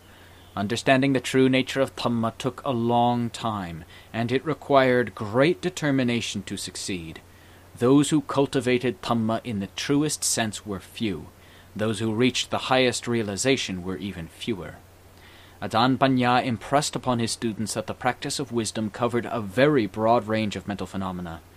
Because of that, they had to search for creative methods to deal with the countless possibilities that might arise in the course of their investigations. They could not expect the right methods to simply appear out of nowhere and present themselves. The right methods, the ones that were most suitable to their needs, could be quite elusive. It was not a matter of merely sitting back and observing awareness as it ebbed and flowed. They would have to search in earnest for the right method, or else they would never find it. They had to make a deliberate choice of what facets of the mind they were going to observe, selecting the most salient aspects based on their insights into the Dhamma. For that to happen, they must really care about what they were doing. The investigation had to feel important to them. To be true cultivators of wisdom, they must take the time and the care to properly develop the practice of wisdom.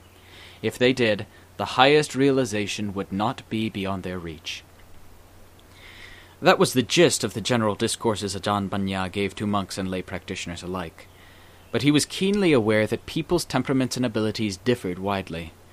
Just as all people are endowed with their own particular physical features, so is each person's character unique, making for a great variety of temperaments. Due to people's distinct backgrounds and the varying strength of their spiritual faculties, there can be no one-size-fits-all teaching which will suit everyone. In private interviews, Ajahn Panya intuitively tailored the depth and breadth of his teachings to fit the specific needs of each individual, knowing almost instinctively what each student needed to hear.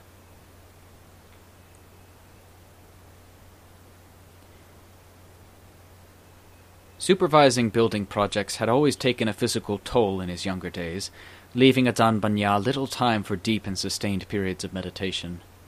Now that he was older, and burdened with fewer strenuous activities, his daily routine became entirely his own, his heart unencumbered by meddlesome preoccupations. That left the Dhamma as his preoccupation, and Dhamma promoted only contentment.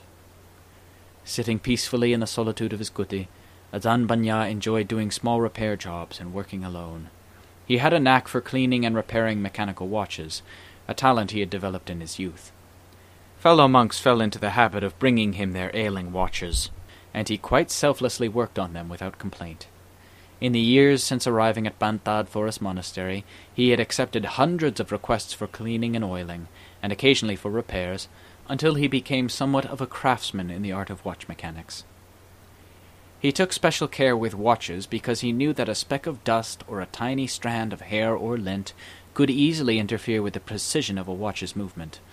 A slow-running watch indicated that the mechanical parts needed cleaning and oiling. It was a very common ailment in the northeastern region of Thailand, where fine, sandy dust permeated the air during the hot, dry months. Over the years, Ajahn Banya had collected a set of essential watchmaker's tools. If he was going to tune and adjust the mechanisms himself, it seemed natural to him to make use of the precision instruments needed for doing a proper and thorough job. The purpose of tools was a rational one, to do as meticulous a job as possible and achieve the best results each time. So he always made sure his screwdrivers were sharp and all his tools were clean and in good working condition. Ajahn Banya viewed proper cleaning and lubrication as one of the most important parts of watch repair, and spent countless hours refining his techniques. When cleaning a watch, he worked not so much to discover something new, although he was always alert for new things, but mainly to reacquaint himself with familiar things. He found it instructive to revisit old terrain. He had cleaned and oiled mechanical watches so many times that he did not have to think much about how to do it anymore. However, even if he had been through something many times, his keen eyes remained constantly alert, looking for fresh angles or for anything unusual. He checked the watch mechanism the same way he examined his own meditation practice, never becoming complacent, looking for new and subtle things even though everything might seem the same as always. When digital watches replaced mechanical ones, Ajahn Banya received fewer and fewer requests for repairs. By that time, however, cassette tape players and recorders were being used by many monks to listen to Ajahn Mahabua's recorded talks. The dampness of the jungle environment had a corrosive effect on electronic circuits, and Ajahn Banya took it upon himself to revive those tape players that needed mending. He repaired tape recorders with the same attention to detail as he had with watches. He removed the circuit boards and checked for faulty connections. In some cases, he had to trace and diagram the recorder's circuit boards to work out the correct wire connections between the various components. Occasionally, he needed to rebuild the circuit board from scratch. Once he had made the schematic diagram, he converted it into a layout that could be fabricated onto a printed circuit board. He meticulously drafted by hand the complex arrangement of wires and circuit components on sheets of paper, using different color pens to represent capacitors, inductors, resistors, and the linkages between leads. His drawings were true works of art. The whole layout was transferred to the circuit board, which was then immersed in etching solution. After the etching was completed, electric components and leads were mechanically fixed to the board with a molten metal solder. The printed circuit board was then tested for correct voltages and resistances before replacing the defunct system. Treating every undertaking as a part of his practice, Ajahn Banya was continually careful to avoid making quick assumptions about the task before him, whether it involved mental activity, watch mechanics, or electrical circuits. He approached each task with an open and receptive mind. Ajahn Banya viewed each task in a way that allowed him to do it precisely and effortlessly, as though the thing he was working on became an extension of his own body and mind. No clear separation divided the external mechanism from the person doing the work. The passing years brought an ever-increasing stream of Western visitors to the monastery. Ajahn Banya's frequent talks to the monks and laypeople usually took place in an informal setting, and often inspired animated question and answer sessions. He excelled at the spontaneous back and forth of an open Dhamma discussion. He liked to play the devil's advocate in response to his students' queries, taking a commonly held conventional truth, turning it around, and triumphantly declaring the opposite view as being equally valid. His style of teaching was characterized by taking his students' statements or questions and recasting them into Dhamma terms that resonated with the heart rather than the intellect. Often he tried to surprise students out of their mechanical modes of thinking. Bringing them back into the present moment, he thus made them see the issue from a different, more comprehensive angle. Challenging his students' conventional wisdom, Ajahn Banya forced them to look back to their own resources to find the answers. Simply sitting in meditation did not mean one was making progress. Ajahn Banya recognized that the only way for a teacher to determine how much a student understood was to test his wisdom in action. He often discovered this by assigning a monk a task he had never done before. One with a strong wisdom practice was not easily upset when things went wrong. One whose practice lacked depth was consistently frustrated. He watched and listened to his students to determine how to best help them move forward. Some got the point right away and they were rewarded with encouragement. Others seemed to take forever and were advised to be patient. All of them were encouraged to take mindfulness of the present moment into every event of daily life. Ajahn Banya rarely discussed the deeper levels of his own personal experiences in meditation. Although meditation was central to his life, he felt that he should not discuss the events of his own practice publicly with his students. He focused his teaching on helping them find the meditation method that best suited their temperament, and on inspiring them to train harder. Certain themes and methods which became more important to him over time received correspondingly more attention. He would, however, speak openly of his own search to find the truest version of the teaching. In this case, Ajahn Banya's principal motive for relating his own story was clearly instructional. He believed that this knowledge could help prevent his students from falling victim to certain contemporary teachings that he felt were misrepresenting the time-honored tradition of Theravada Buddhism. Ajahn Banya's teaching was liberating because it spoke about more than just everyday goodness. Addressing the inner workings of the mind and the transcendent paths and fruits with clarity and assurance, it featured some of the most thoughtful and illuminating expositions to be found in present-day Buddhist teachings. Always conscious of the spiritual maturity of his audience, he gave detailed advice on how to deal with mental obstacles such as anger, pain, and fear. In their totality, his teachings provided insight into the nature of the human condition as much as they did into the virtues of the noble ones.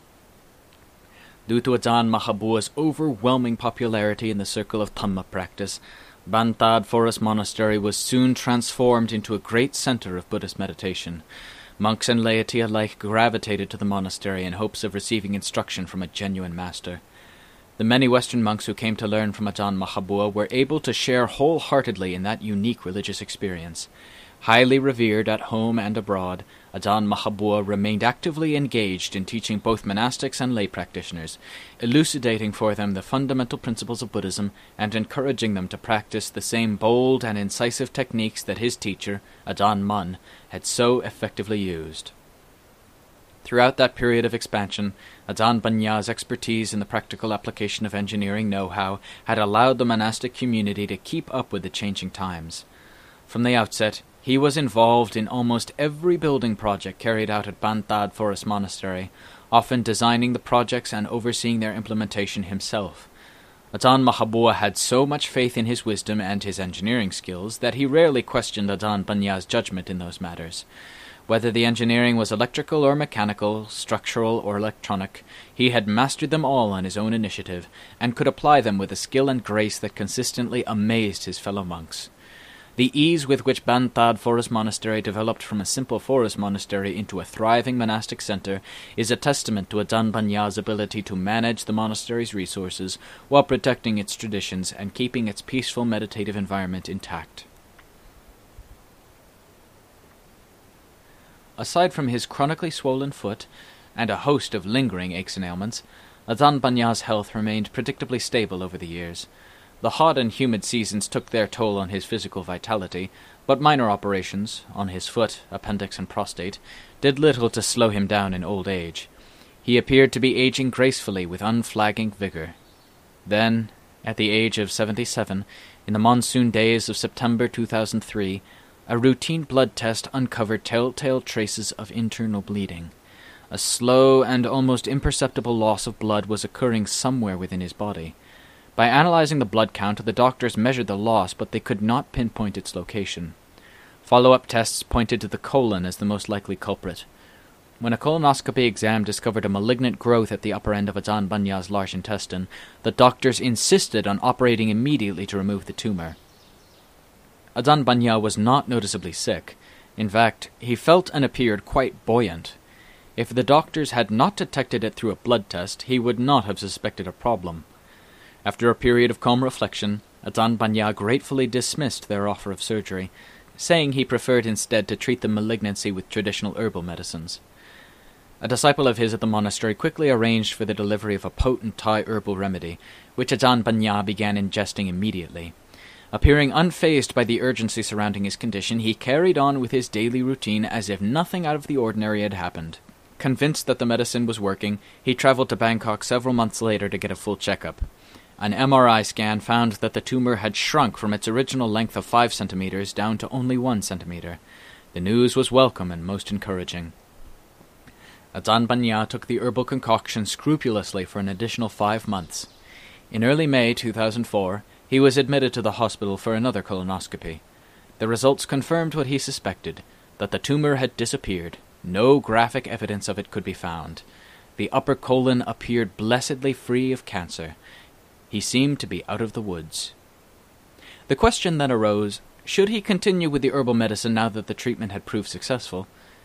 A specialist in traditional Thai medicine advised him against halting the therapy abruptly. Instead, he was advised to carry on with it, but at half the dosage. His attendant monks pleaded with him to play it safe and heed the doctor's advice. Ajahn Banya concluded otherwise. Contrary to the broad consensus of his supporters, he decided to discontinue the herbal remedy, reasoning that it had done its job and was no longer needed. It turned out to be a fateful decision. Within 6 weeks, Ajahn Banya's health seriously degenerated. His students could see that his formal vitality and alertness were waning. As time passed, the decline became more pronounced. By mid-July, he experienced an ongoing and severe intestinal disorder. It became clear that he was having a relapse and that this time he would not survive. The prospect of death hung like a cloud over the hearts of his disciples and permeated the monastic community with an intense awareness of its imminence. In Ajahn Banya's presence, death assumed a special significance, not as an impetus for melancholy thoughts, but as an urgent reminder that one's time on earth is fleeting. This was the final lesson that he bestowed on all of his students. Ajahn Banya's death was not an easy one. His room, filled with the odor of incipient decay, was overwhelmingly silent but for the sound of his labored breathing. Yet despite the uncertainty surrounding his potentially prolonged infirmity, he exuded a peaceful inner confidence, a spirited manifestation of his faith in the training and his fearlessness of death. That inner refuge enabled him to face death in a way that was at once thoughtful and serene. During the final week of his life, Ajahn Banya's overriding challenge was the constant fatigue of a body that had spent its karmic energy. He succumbed to utter exhaustion. His attendants were advised that unless he was induced to eat something, his digestive system would shut down, leaving him quickly at death's doorstep. Hospital doctors suggested placing a feeding tube through the nose and into his stomach. He flatly refused.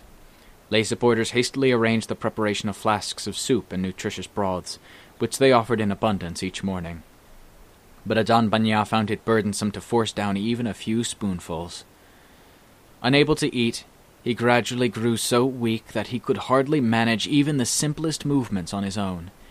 He continued to talk and laugh with those around him, but in a voice so faint they strained to make out what he said. Trying to force down a brew of his favorite tea, he joked with his attendants that nothing spoiled a good cup of tea like colonic cancer.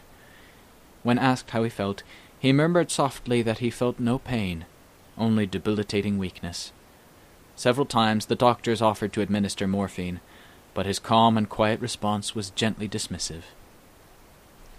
Ajahn Banya remained alert and responsive to his environment until the night of August 16, when he seemed to let go of the external world completely. His breathing the following morning was deep and measured, but he evinced no knowledge of the world around him.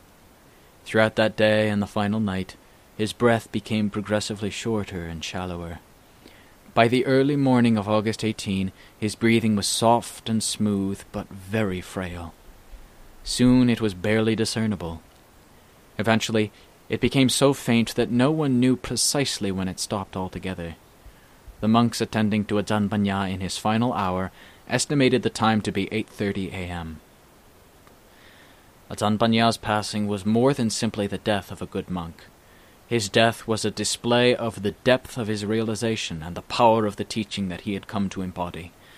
In death, Ajahn Banya made his disciples aware that teachers of his caliber often concealed many exceptional qualities during their lifetime.